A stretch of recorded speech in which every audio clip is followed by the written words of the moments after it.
à Sassou Koudou pour ce morceau qui est devenu très emblématique. Je vous souhaite la bienvenue dans ce live de ce dimanche. J'espère que vous avez passé une très bonne semaine. Moi, je suis tellement bousculé par mes activités et parfois un peu fatigué.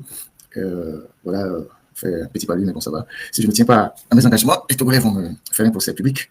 Donc, je suis bien obligé d'être là et puis de vous entretenir. Et j'ai appris que il y a des gens à Lomé qui disent que bon, maintenant il faut chercher les gros moyens pour atteindre Ferdinand. Ils vont voir les féticheurs, les marabouts, tout ça. Et bon, je ne sais pas ce que ça va vous donner, mais bon. Et beaucoup au Mirror Défense et FIAC, au Mirror Défense, apparemment ça ne marche pas. Parce que vous savez très bien que la police française vous suit. Et donc, ils vous suivent. Et vous savez très bien qu'il y a des signalements sur vous. Et que un pays qui héberge un journaliste ne peut jamais accepter qu'on vienne porter atteinte à son intégrité physique sur le territoire où il est hébergé. Et vous savez très bien que tout ce que vous faites est remonté. Et que fier des soldats, on les premiers qui on les surveille. Je n'en dirai pas plus. Mais il faut savoir une chose.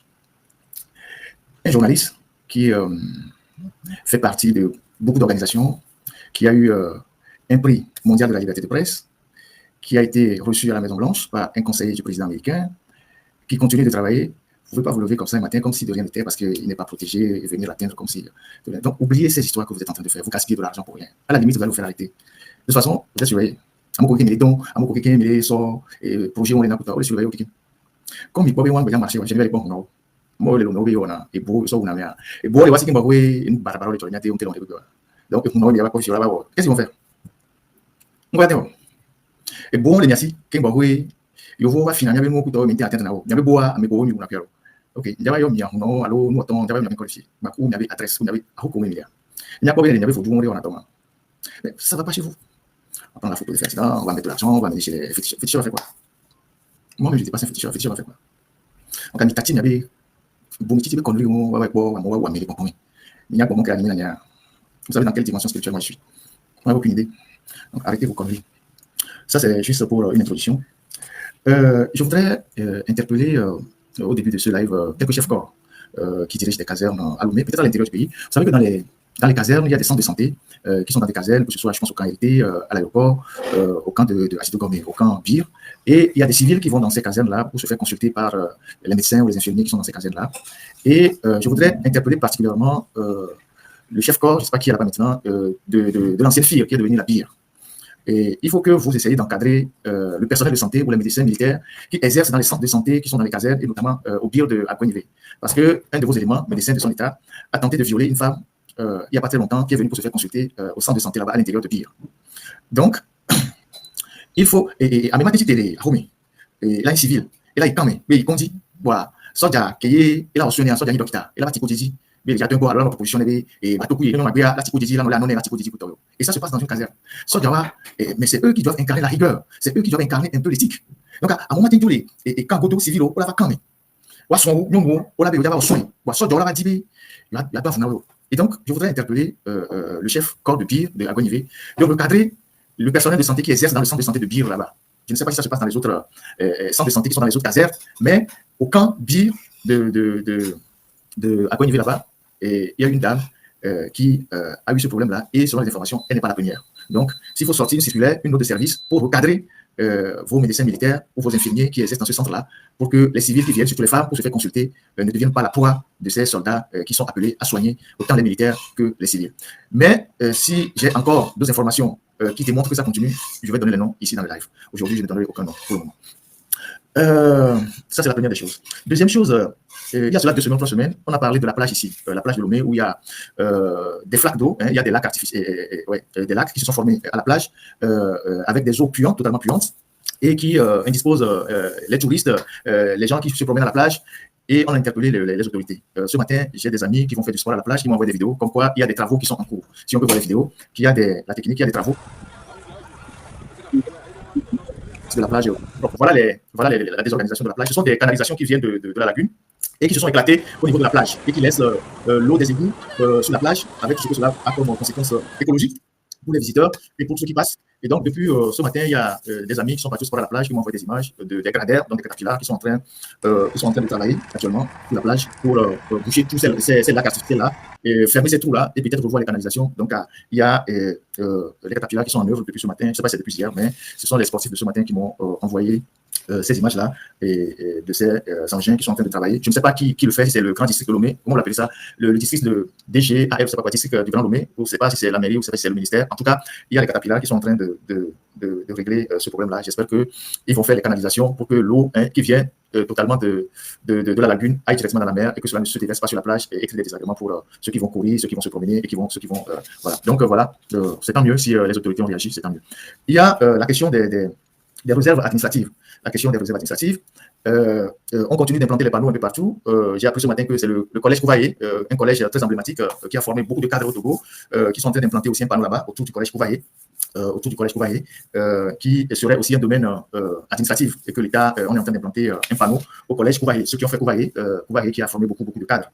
Et donc, ils sont en train d'implanter un panneau là-bas. Et donc, il y a aujourd'hui les habitations individuelles, les églises qui sont visées, les établissements privés, les domiciles privés aussi. Et et les panneaux administratifs, les panneaux de réserve administrative arrivent à Kouvaé.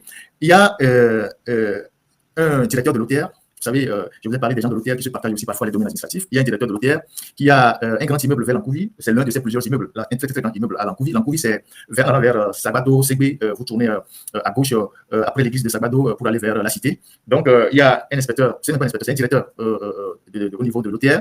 Un très grand directeur qui a plusieurs domaines et qui a construit cet immeuble-là au bord de la route là-bas dans Kouvi. Et c'est un immeuble qu'il a construit, je ne sais pas, c'est un niveau, deux niveaux, on peut voir les photos. Voilà l'immeuble. Ça fait partie de plusieurs de ces immeubles. Vous voyez comment les gens de l'OTR s'enrichissent. Ils ont plusieurs maisons, plusieurs immeubles. Et derrière, il a construit aussi un terrain synthétique, gazon synthétique, où les gens viennent jouer. Donc, il a un gazon synthétique où les gens viennent jouer. Ça appartient à un responsable de l'OTR. Et depuis cette semaine, il y a aussi un panneau de réserve administrative qui est venu implanter devant son immeuble directement. C'est-à-dire, ils sont venus implanter devant son immeuble un panneau de réserve administrative, directement devant son immeuble. Donc, pour vous dire que cette histoire de réserve administrative, ça commence par toucher pratiquement tout le monde. Et donc, c'est devant son immeuble, voilà l'immeuble, à Lankouvie, où on est venu mettre juste devant son immeuble le panneau, attention, domaine de l'État. La question de savoir, ce grand cadre de l'OTR, quand il achetait ce domaine, quand il construisait cet immeuble-là, est-ce qu'il ne savait pas que c'était une réserve administrative? Comment est-ce qu'il a pu immatriculer ce terrain? Qu'est-ce qui a été fait? Et voilà, des questions que nous sommes en droit de nous poser. Voilà. Oui, le collège Kouvaé a titulé, c'est titulé. Donc, voilà les questions qu'on est en train de se poser. Et voilà, donc, voilà ce que je voulais partager avec vous. Ensuite, on continue rapidement. Je vais aborder rapidement la question de nos jeunes frères à l'université de Lomé, peut-être aussi à l'université de Kara. Vous savez que avec l'explosion du numérique aujourd'hui, il y a des cours qui se font en présentiel et des cours qui se font à distance. Sauf que les cours à distance deviennent de la merde pour les étudiants parce qu'il faut avoir l'Internet, il faut avoir un ordinateur, il faut avoir de l'Internet de bonne qualité. Et donc, les étudiants aujourd'hui ont toutes les difficultés à suivre les cours, d'abord parce que la plupart n'ont pas d'ordinateur. Donc, la plupart n'ont pas d'ordinateur. Je ne sais pas comment ils ont réfléchi à ce programme-là dans un pays où les étudiants, 99% des étudiants n'ont pas d'ordinateur, on fait les cours à distance. Donc, les étudiants n'ont pas d'ordinateur, ils n'ont pas d'Internet, pour ceux qui ont des ordinateurs, ils n'ont pas d'Internet et donc d'Internet de qualité. Ensuite, les horaires des cours, c'est totalement difficile et il n'y a pas de planning pour certains professeurs, il n'y a pas de planning. Et parfois, certains professeurs balancent les cours en Word sur une plateforme, alors que si un cours est en Word, tout le monde peut le modifier. N'importe qui peut rentrer et modifier le cours en Word. Donc, voilà des vrais problèmes qui existent aujourd'hui à l'université. La question de savoir si on forme véritablement des étudiants ou des têtes pour demain. Parce que tout est au rabais aujourd'hui. On a basculé dans le système LMD depuis des années, alors qu'on n'était pas prêt pour aller dans le système LMD. C'est devenu de la pagaille. Les gens font 10 ans à l'université, certains 7 ans, ils n'ont pas validé toutes les unités pour pouvoir évoluer. Ils sont toujours là pour lui derrière les unités qu'ils ont ratées. Et donc, c'est une pagaille totale aujourd'hui sur la qualité même de l'enseignement à l'université de Lomé, certainement à l'université de Kara, à cause de cette histoire de faire des cours à distance. Et quand on était encore au campus, on s'est vraiment battu pour que les conditions soient améliorées. Il y a des amphis qui ont été construits, les histoires d'Agora qui sont aujourd'hui perçues comme des poulaillers. C'est à l'époque, à notre époque, quand on s'est battu, on a fait des grèves, on a lancé des cailloux, on a obligé l'État à construire ces infrastructures-là qui ne sont même pas adaptées. On ne peut pas être dans un pays, la dernière fois j'ai lu que l'université de Lomé a fêté ses 50 ans, ou 55 ans, je ne sais plus. On ne peut pas être dans un pays, et pendant 50 ans, on n'a pas fini de construire une université. C'est pas possible. On ne peut pas être dans un pays 50 ans après, on n'a pas fini de construire une université. On peut construire une université en 10 ans, le reste, ça peut être des rénovations, des petits travaux. On ne peut pas être sur un campus pendant 50 ans, on n'a pas fini de construire une université. C'est pas possible. C'est pareil pour l'université de Kara. L'université de Kara, la construction a commencé depuis le temps des Yadema. En 2004, je pense que la première pierre a été posée. 21 ans après, l'université de Kara n'est toujours pas construite. À Lomé, je ne sais même pas quel taux de construction on peut évaluer l'université de Lomé aujourd'hui, l'université du Bénin. Et puis les agoras qui sont comme des poulaillers. En 2025, on ne peut pas avoir des salles comme ça, comme des salles de cours dans une université. C'est des choses rasées. Et nous avons les moyens d'équiper nos universités, de construire des salles confortables pour les étudiants. Alors, que font les enseignants? Que font aujourd'hui ceux qui sont à la tête de nos universités? C'est les gens de notre génération. C'est les gens avec qui nous avons fait les mêmes classes. C'est eux qui sont aujourd'hui à la tête des universités. Moyenne d'âge 50 ans ou 52 ans. Mais la seule chose qui les intéresse, alors qu'on vivait dans les mêmes conditions, ils ne se battent pas pour équiper l'université, construire les infrastructures modernes pour leurs petits frères qui sont arrivés après, peut-être même leurs enfants. Ils se battent pour les postes. Vous arrivez à l'université aujourd'hui, la seule chose qui intéresse les gens, c'est de se battre pour les postes. Les postes les plus juteux de l'université. Les gens se battent pour les postes. Celui qui prend aujourd'hui, il élimine les éléments de celui qui était là hier. Celui qui était là hier, il élimine les éléments de celui qui vient aujourd'hui. Et dans cette bagarre de camp, de poste, on oublie même les conditions dans lesquelles les étudiants étudient. Il n'y a pas de bus, il n'y a rien du tout. Il n'y a absolument rien. Et donc, l'universitaire qui est pratiquement, bon, en Afrique, on dit que ce sont des intellectuels, l'universitaire, à un moment donné, doit quand même se détacher un peu du bien matériel et privilégier la réflexion. C'est vrai qu'on ne vit pas seulement de l'eau, et je ne sais pas quoi, mais on doit vivre, mais à un moment donné, quand on atteint un niveau d'étude et de réflexion, on doit être un peu détaché du bien matériel. Mais chez les universitaires, ils se bagarrent pour les promotions, pour les titres, pour ci, pour ça. Au point que c'est le ministre de l'Éducation qui vient recadrer un professeur titulaire en droit administratif que les tests n'ont pas prévu que tu nommes telle personne à tel poste. Tout ça, c'est la guerre des clans. C'est les petits arrangements entre amis. L'université ne doit pas être ça. L'université ne doit pas être ça. La guerre des postes, des clans, des petits réseaux. On veut être ici, on veut être bien positionné, on veut être ici parce que c'est juteux, on veut être ici parce que ça permet de voyager.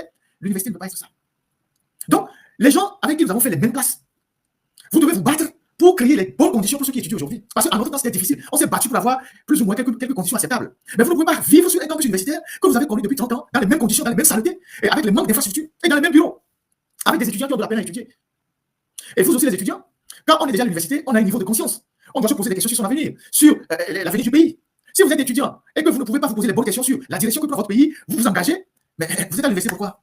C'est vrai que ceux qui sont aujourd'hui à l'université sont encore moins âgés qu'en notre temps, mais ce n'est pas l'âge qui est le plus important. Les lycées font des mouvements. Quand il n'y a pas de professeurs, quand il n'y a pas d'infrastructures, quand il n'y a pas d'électricité, les lycées, partout, en Côte d'Ivoire, au Burkina, au Bénin, les lycées font des mouvements.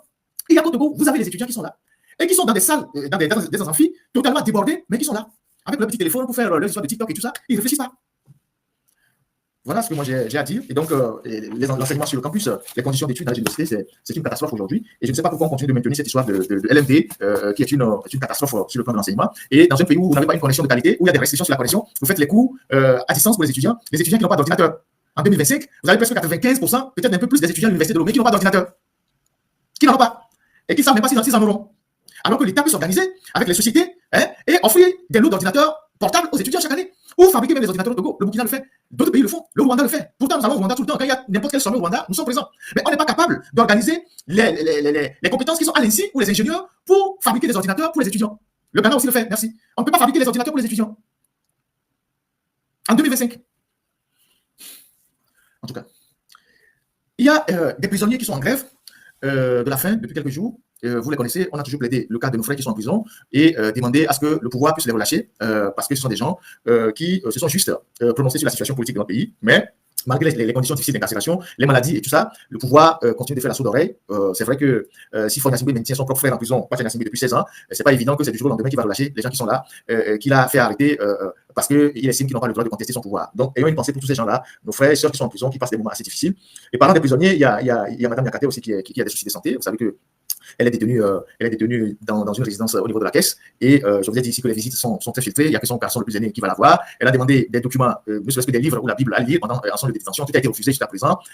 C'est incompréhensible parce que c'est cet isolement-là qui parfois crée des malaises ou crée des soucis de santé parce que c'est une dame qui a, je pense, pratiquement 63, 64 ans. Donc à cet âge-là, on n'est plus aussi en forme quand on avait 30 ans ou 40 ans. Donc il semble qu'elle a des soucis de santé. Elle a une partie de son visage qui est en train je ne sais pas si c'est la tension qui est en train qui ne répond pas avec son bras.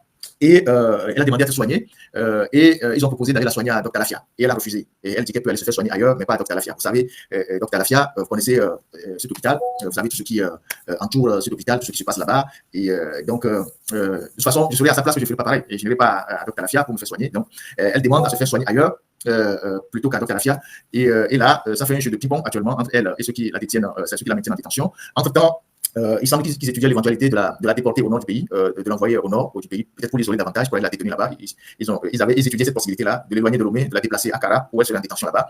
Et je ne sais pas si ce projet-là est toujours dans les tuyaux, mais ils envisageaient entre-temps de l'envoyer à Kara pour être détenue là-bas. Donc, elle est souffrante et on lui propose de se faire soigner à Dr Lafia. Elle dit, pas question, il faut qu'elle se fasse soigner ailleurs. Donc, pour le moment, voilà là où on en est. Toujours dans la rubrique des informations, il y a un de nos doyens qui a fait un très bon article cette semaine pour parler d'un grand malaise au sein de UNIR. Et j'ai voulu partager un peu son article avec vous. C'est le doyen Apollinaire Mouala-Messere, quelqu'un un doyen respectable, qui est très connu pour sa plume et qui est très introduit aussi dans le système au pouvoir, qui a souvent de très bonnes informations. Et il nous enseigne que, selon l'article, il a écrit que les élections des maires et leurs adjoints ont vécu. L'espoir a cédé. Il dit les militants unis, après les élections des maires et leurs adjoints, les militants unis désillusionnés. Et il nous dit ceci, je choisis quelques séquences. Les élections des maires et leurs adjoints ont vécu. L'espoir a cédé la place au doute, au scepticisme et aux interrogations au sein du grand UNIR qui gagne. Les présentes élections, au lieu d'être un jeu démocratique où les meilleurs gagnent, ont été un marché de dupes. La Ve République a imposé ses premières marques. Fini les élections qui apaisent et réconcilient. On a dicté de source bonne de foi lors des élections et partout dans les mairies, c'est la même antienne. Une antienne, c'est pour les catholiques qui comprennent ce que ça veut dire. Et donc, il dit ici que pour le choix des maires, dans la plupart des communes, l'ordre est venu d'en haut. On n'a pas laissé l'opportunité aux conseillers qui ont été élus de choisir volontairement leur maire. Et voilà ce qu'il ajoute. Des enveloppes venant d'en haut, donc des enveloppes qui contenaient des instructions, qui montrent la démarche à suivre. Il n'y a pas d'élection, mais des choix venus d'en haut à respecter à la lettre. Des frustrations. Cette nouvelle donne, personne ne s'y attendait. Même si les militants sont habitués au passe-passe de leurs dirigeants à chaque élection, ils ne pouvaient pas s'attendre à cette méfiance au sein du parti. On nous a fait cotiser, on nous a fait signer des engagements de non-trahison, mais on ne nous fait pas confiance. On nous laisse pas désigner librement nos maires, déclare très remonté un militant d'UNIR. Ce qui vient de se dérouler lors des élections prouve à suffisance qu'UNIR déteste le jeu démocratique. Même au sein de ce parti, on a peur du libre choix des militants. La Ve République nous réserve des surprises. Voilà un PCM qui n'est pas élu, mais qui démet tous ceux qui sont élus. C'est le monde à l'envers. Les militants du grand parti viennent de l'apprendre à leur dépens. Une adjointe dans une commune du pays a préféré démissionner. UNIR ne peut pas gagner dans un jeu démocratique transparent. C'est pourquoi il a passé le temps à traficoter les tests fondateurs qui lui assurent la victoire, à défaut de gagner proprement. UNIR use d'enfumage, de mensonges et de coercition. Aujourd'hui, les Togolais sont fatigués, même les militants d'UNIR. Ce qui vient de se passer lors des élections des maires rappelle ce qui s'est passé lors de la formation du gouvernement de la Ve République. Les militants d'UNIR voient les Togolais dans leur ensemble. Nous a fait perdre 4 mois avant d'amener les mêmes figures. Donc, voilà quelques parties de l'article que j'ai voulu partager avec vous. Et dans cet article, notre confrère nous informe qu'il y a une maire adjointe, qui n'a pas donné le nom, dans une commune qui a préféré démissionner. Et celle qui a démissionné, c'est la sœur de Ingrid Lawadé, à qui, semblerait-il, on aurait promis la mairie de Kara, je ne sais pas si c'est Cosa 1, Cosa 2, Cosa 3, à qui on aurait promis cette mairie-là. Et elle était parmi les conseils municipaux et elle devait être désignée maire, sauf que le jour de l'élection, les consignes qui ont été données sont portées sur Maître Ndjelé, qui est un avocat militant de l'UNIR, et donc c'est cet avocat qui a été préféré à la sœur de Ingrid, et l'autre, elle était tellement fâchée ce jour qu'elle est rentrée précipitamment à Lomé, et selon les informations, elle aurait renoncé à son poste de maire adjoint de Cosa 1 parce que c'est pas ce qu'on lui avait promis. Donc voilà, ça commence très mal dans les officines de l'UNIR, et voilà comment ça se passe. On va suivre tout ça de très près. On va parler des phosphates. J'ai quelques éléments à partager avec vous, quelques tableaux. Alors, pourquoi je veux qu'on parle des phosphates? Je ferai une émission sur les phosphates au vu d'un rapport que j'ai lu cette semaine et que j'ai partagé avec quelques amis sur le chiffre d'affaires que la Société nationale des phosphates, la SNPT, fait, mais dont on ne trouve pas de traces dans le budget parce que les phosphates, l'État togolais est actionnaire 100%. Même si Ford a préféré confier la gestion des phosphates à ses amis israéliens et que c'est eux qui lui rendent directement compte, les phosphates c'est la principale mine au Togo. Mais tout comme le port autonome de Lomé, on ne voit nulle part les recettes des phosphates. Et l'on se pose des questions chaque année sur ce qui se passe autour de l'exploitation de ces minerais-là, qui ne rapportent rien à l'État, mais qui détruisent l'environnement, les localités comme Fougan, comme Thévier, donc toutes ces localités-là qui sont aujourd'hui détruites, mais on ne voit pratiquement rien sur les ristournes des phosphates. Alors, il y a l'Observatoire de la complexité économique, qui est une institution assez crédible, dont la mission est de proposer les données détaillées sur le commerce mondial. C'est une institution qui a été créée par des experts de l'université de Massachusetts, MIT, et qui est devenue une référence en matière de données sur le commerce mondial dans le monde, et donc qui ont accès à tous les chiffres, tout ce qui est déclaré comme chiffres sur le commerce mondial dans tous les domaines. Et donc, l'EC, donc l'Observatoire de la complexité économique, nous renseigne qu'en 2023, le Togo a vendu jusqu'à 356 millions de dollars.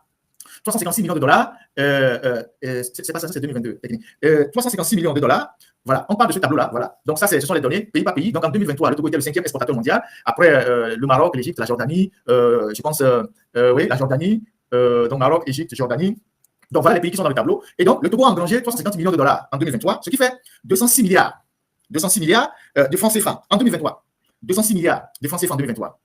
C'est ce que nous avons vendu comme phosphate en 2023, 206 milliards. Mais où sont passés les sous? Nulle part. Donc, nous sommes en train de décrypter ces informations, ces rapports. J'en ferai un live spécial, peut-être avec mon frère Ditri, mais je voulais vous passer quelques séquences aujourd'hui pour que vous voyez ce que les gens sont en train de faire avec la richesse nationale. Donc, en 2023, on a vendu 256 millions de dollars de phosphate, donc ça fait 206 milliards de francs CFA. On ne sait pas où sont passés ces fonds-là. En tout cas, dans le budget national, on n'a jamais rien vu de pareil. En 2022, l'ITIE, dans son rapport de 2022, nous a dit que nous avons vendu 279 millions de dollars. 269 millions de dollars, ça c'est ce qu'ils ont déclaré à l'ITIE, soit 157 milliards de francs CFA.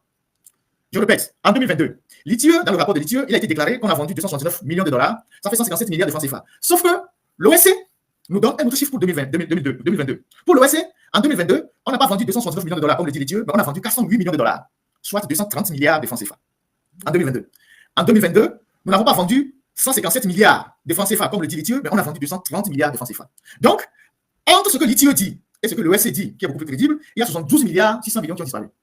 Déjà que Faure Gnassingbé, son régime n'a pas déclaré les 150 milliards dans le budget, on ne sait pas ce qu'ils ont déclaré, mais par rapport à la comparaison entre Litieux et l'OSC, on voit qu'il y a 72 milliards 600 millions qui ont disparu.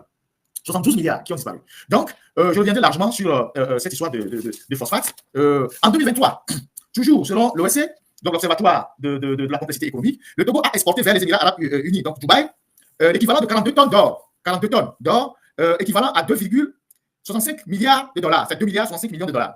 2,2 milliards de dollars, 2 milliards 65. Donc, en 2023, le Togo a exporté vers les Émirats Arabes Unis 42 tonnes d'or pour l'équivalent de 2,65 milliards de dollars. Donc, 2 milliards 65 millions de dollars.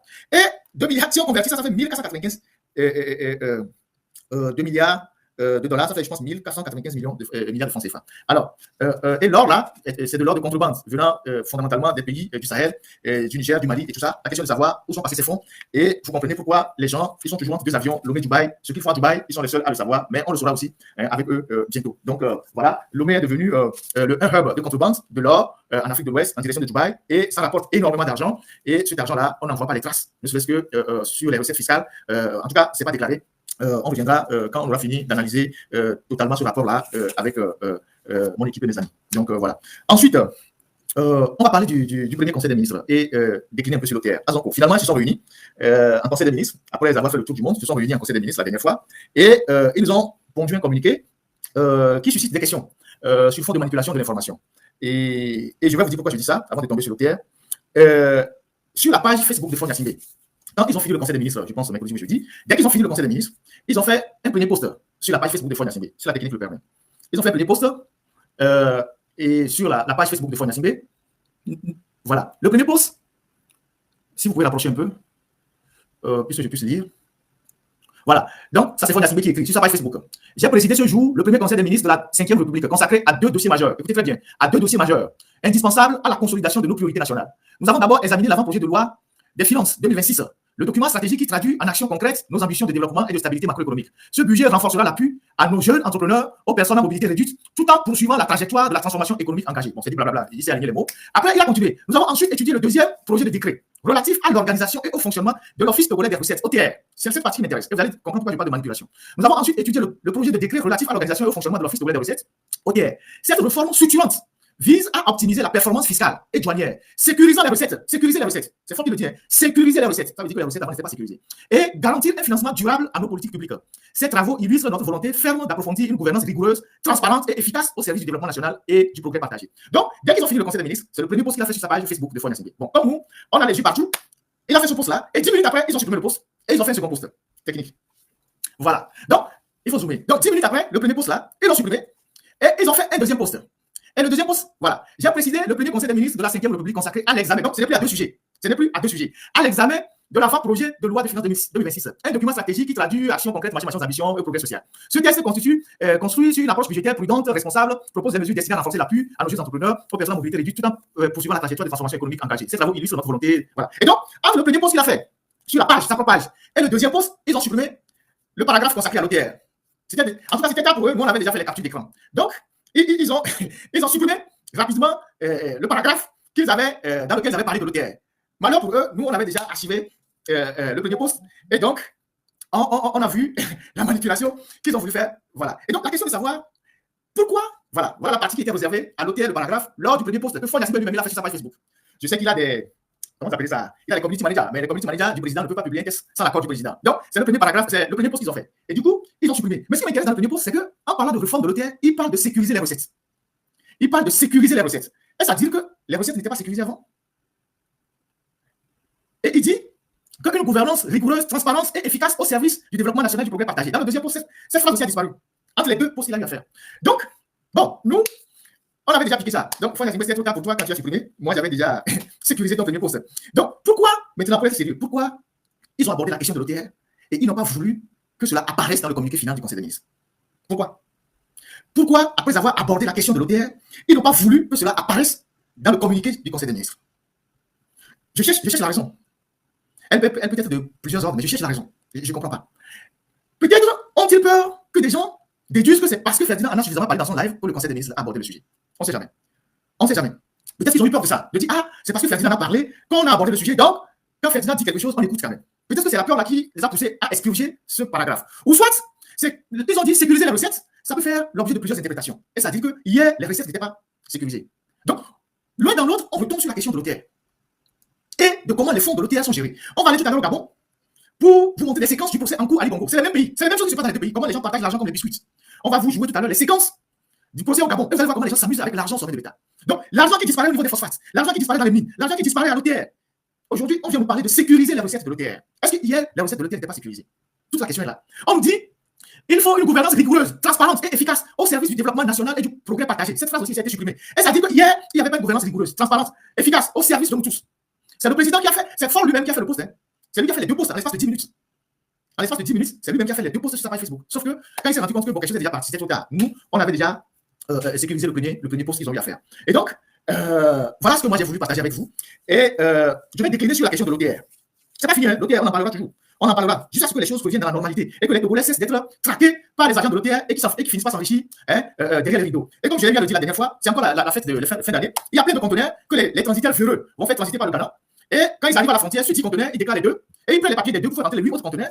Non seulement c'est un sabotage de l'économie, mais c'est aussi une concurrence déloyale pour les femmes qui sont au grand marché. Donc, les produits sont déversés au grand marché. L'importateur, sachant que bon, il n'a pas payé les frais à la hauteur des conteneurs qu'il a ramenés dans le pays, il rentre dans le marché, il casse le prix et il fait une concurrence déloyale aux autres commerçants qui, eux, ont payé les frais de douane, ils ont amené les produits normalement. C'est ce qui se passe au grand marché.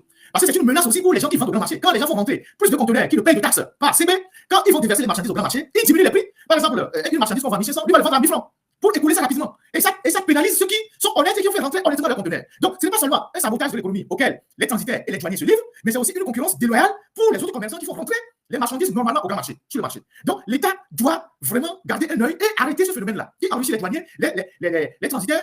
Et généralement, les gens qui importent ces produits-là, ce ne sont pas des Togolais. Je ne veux pas aller sur des nationalités, vous comprenez ce que je veux dire. Parce que c'est eux qui ont la facilité de donner de l'argent des commissions aux douaniers et aux transitaires. On a pas fait on a invité sur la cité, on a conteneur, et puis quoi, on a diversé marchandises au Rwanda, à casser plus haut, parce qu'on avait les douanes, et donc tu dois normalement, sur 10 conteneurs que ça conteneurs avec des douaniers. Ah, mais ni petit, douanier au poro et douanier, au Rwanda, transitaire au Rwanda. Il faut arrêter tous ces gens-là. Il faut arrêter tous ces gens-là à la suite d'une enquête. C'est pas possible. Donc, ça, c'est la première des choses. La deuxième des choses que je voulais continuer sur le cas de l'OTR, je voudrais parler encore de Jodier, parce que lui, ce qui va le tuer, ou ce qui est en train de le tuer, Jodier, c'est son arrogance, c'est sa cupidité, ce sont ses pulsions sexuelles, hein, et c'est sa méchanceté.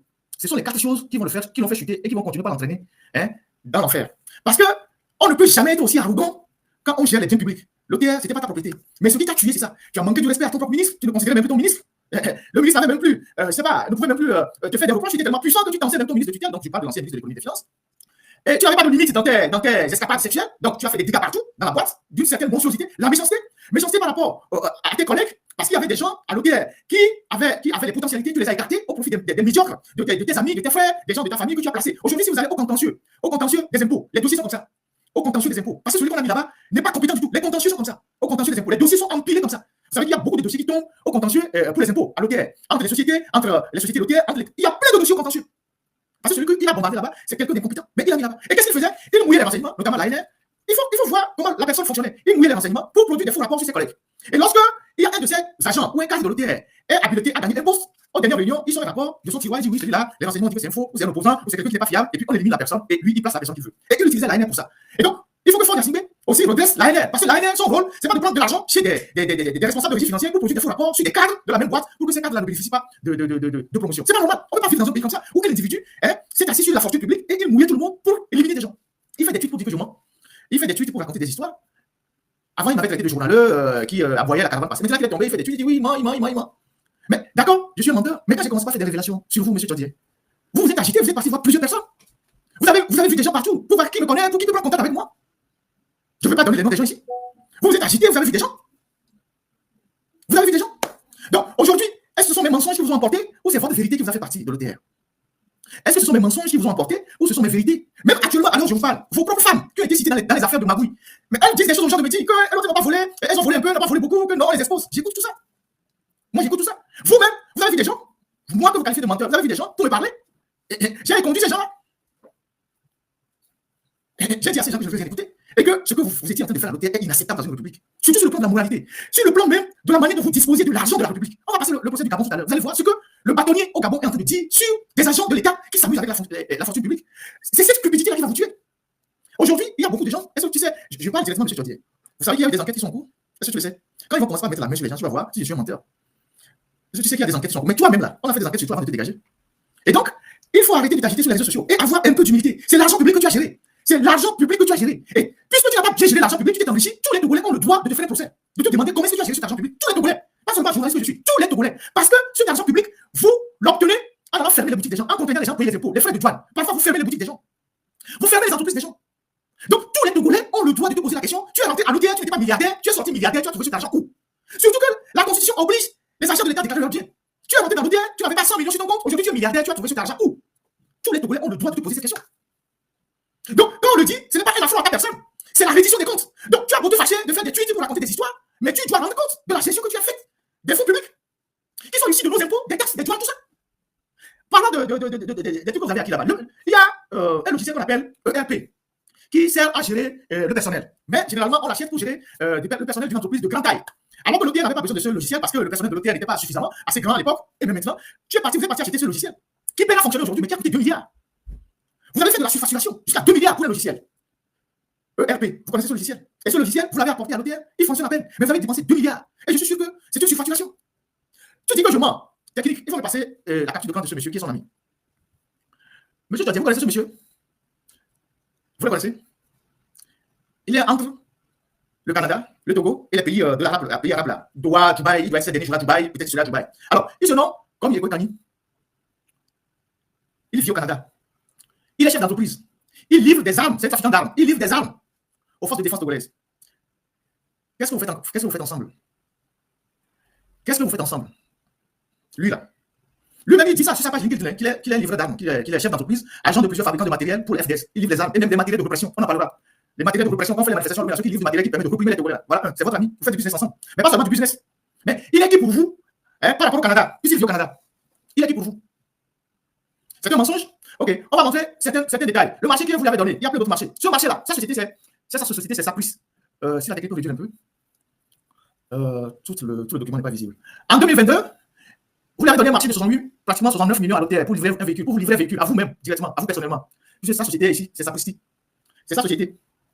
Vous lui avez donné un marché pour vous livrer un véhicule à 69 millions, pratiquement 69 millions. Voilà. C'est vous qui avez donné ce marché, M. Chaudier. Et que la technique défile encore, on va voir le nom de sa société. Encore. Voilà la société de ce monsieur. Sapricic. Et quand tu vas dans la société, on voit que dans la société de ce monsieur, il y a des enfants et des officiers qui travaillent avec lui. Il livre des armes. C'est un trafiquant d'armes.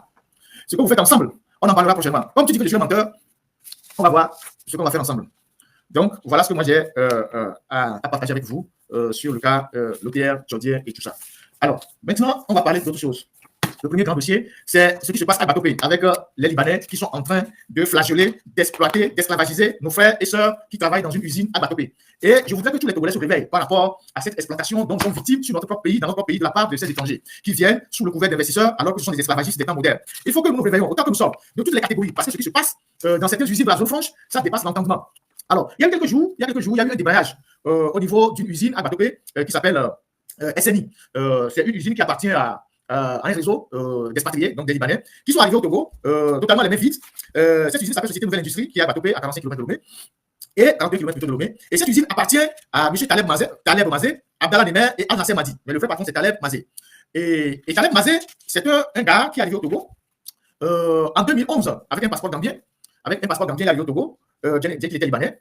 Il a créé une première usine qu'il appelle STP, donc l'usine de la Société de transformation de plastique, dans la zone portuaire. Une usine qui produit des articles de ménage plastique, donc les seaux, les bassines, les poubelles, les poubelles et tout ça. Donc, il a inscrit son usine en zone franche. Et vous savez qu'au Togo, la zone franche est un réseau de blanchiment d'argent, de fraude fiscale, de fraude douanière et de tout ce que vous pouvez imaginer. Donc, il crée cette première usine. Il fait aussi des sacs plastiques non biodégradables, en violation de la loi. Parce qu'au Togo, il y a une loi de 2011 qui interdit la production des sacs non biodégradables. À part cette société, il en crée une deuxième qu'il appelle STP Nax, qui fabrique des nattes tissées en plastique. Puis, il fabrique mousse confort, il fabrique des matelas en mousse que vous connaissez à Lomé. Plus tard, M. Taleb Mazé, il achète plusieurs dizaines d'hectares à Batopé, donc dans le Zio, pour créer la nouvelle société de transformation de produits plastiques. Au départ, ça s'appelait NSTPP. Donc, il a ensuite changé le nom, qui s'appelle Société Nouvelle Industrie, avec après que les ouvriers fait des débrayages, après plusieurs dénonciations de fraude fiscale. Donc, il change le nom de la société. La SNI fabrique des sachets plastiques non biodégradables, articles de ménage en plastique, des sacs tissés pour l'emballage de céréales, sacs de ciment, savon de ménage. Selon les enquêtes fin 2023, la société avait un effectif de 1200 employés, dont la plupart n'étaient pas déclarés à la Caisse de sécurité sociale, CNSS. Ils n'avaient pas de contrat de travail. Les 1200 personnes n'avaient pas de contrat de travail et ils n'étaient pas déclarés à la Caisse nationale de sécurité sociale. J'aimerais ici faire une pause et interpeller Mme Ingrid Awade. Madame Ingrid Awade, vous qui êtes à la Caisse nationale de sécurité sociale, avec comme président du conseil d'administration avant, Gilbert Barra, vous avez passé tout le temps, ou vous passez tout le temps, Mme Ingrid Awade, à traquer les petits entrepreneurs de Goulet, à faire des redressements aux gens que voilà, telle clinique n'a pas déclaré d'employés, tel ici, vous envoyez des amendes partout. Il suffit que des Togolais créent une petite entreprise, vous venez faire un contrôle, oui, tel employé, vous n'avez pas déclaré tel employé, voilà les amendes. Mais voilà des Libanais qui sont au Togo depuis des années, qui emploient 1200 personnes dans une seule boîte, qui ne les ont pas déclarées à la Caisse nationale de sécurité. Est-ce à dire que vous ne savez pas que ces Libanais font ces genres de choses sur le territoire? Ou bien vous fermez les yeux parce que, puisque Gilbert Barra était le président du conseil d'administration de la Caisse, et c'est lui qui était le ministre du Travail. Pendant au moins 7 ou 8 ans, Gilbert Barra était au ministère du Travail. Et jamais Gilbert Barra ne s'est préoccupé des conditions de travail des Togolais dans la zone franche, et particulièrement chez ces Libanais qui se comportent comme des esclavagistes sur notre territoire. Qui se permettent même de bastonner des Togolais sur le lieu de travail. Il y a un parmi eux, il prend même des cordelettes pour menacer de frapper des Togolais sur leur lieu de travail. Des gens qui sont arrivés chez nous au Togo, sans rien du tout, sans un franc. Vous les avez acceptés, ils ont créé des usines ici, ils sont dans la zone franche, ils font de la fraude fiscale, de la fraude douanière, ils font de l'évasion fiscale, vous ne les arrêtez jamais. Et ils exploitent les Togolais comme des animaux et vous êtes incapables de les rappeler à l'ordre. Ils sont en territoire conquis, ils font ce qu'ils veulent. Mais si un Togolais crée une petite entreprise, il emploie 4 personnes, vous êtes assez tous pour faire le contrôle de la Caisse nationale de sécurité sociale. Mais voilà des années que des Togolais travaillent dans cette entreprise de Libanais, 1200 Togolais, ils n'ont pas de contrat, ils n'ont pas été déclarés à la Caisse nationale de sécurité sociale. Madame Ingrid Awade, vous avez la sévérité à géométrie variable, on dirait. Quand il s'agit de certains, vos services sont vraiment, font diligence, mais quand il s'agit d'autres, vous ne dites rien. Donc ces Libanais-là, c'est quoi qu'est-ce qui leur garantit cette impunité? Pourquoi ils sont si intouchables alors qu'ils sont en train d'exploiter vos frères? Je vais vous donner quelques éléments. Il y a beaucoup de nos frères qui ont fait des accidents de travail dans cette société. Je ne vais pas donner les noms. Il y a monsieur Akwe Komla qui a eu un doigt sectionné. Il y a les images que je ne peux pas passer sinon TikTok va mettre fin au live. Images sectionnées, si vous voyez les doigts, vous ne pouvez pas accepter. Les gens sont devenus handicapés. Donc, monsieur Komla, machiniste, un doigt sectionné par une machine à la section de sa chasserie. Monsieur Bruno, machiniste, 3 doigts sectionnés, perdus au recyclage des déchets. Mademoiselle Nadège, machiniste, 4 doigts sectionnés. Monsieur Kodjo, 2 doigts broyés par une machine à la section des sacs. Monsieur Léléoué, 3 doigts sectionnés par une machine à la section injection.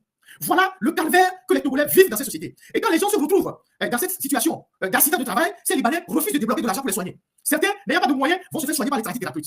Et vous êtes au Togo, vous les regardez, vous ne dites rien, vous les laissez exploiter par ces gens-là. Donc, ce monsieur Libanais, donc, il a acheté les terres à Batopé pour créer cette société-là. Et il ne s'est pas arrêté là. Il a acheté un grand domaine à Comé. Vous voyez, la zone franche est devenue un moyen pour les étrangers d'acheter des terres chez nous. Parce qu'à travers une société, comme on dit, c'est un investisseur, il peut acheter des terres. Mais les gens profitent de ce statut de société pour acheter des terres. Alors que s'ils viennent individuellement, comme ils sont des étrangers, pour acheter la terre, ça va être compliqué. Donc, ils utilisent la société comme couverture pour acheter des terres. Donc, ce Libanais, après avoir acheté des domaines à Batopé, il achète un grand domaine de dizaines d'hectares à Comé. Comé, c'est à côté aussi.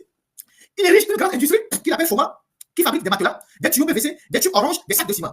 Il a un autre domaine à Dablé, si vous l'avez dit, et où il est en train d'installer d'autres projets pareils.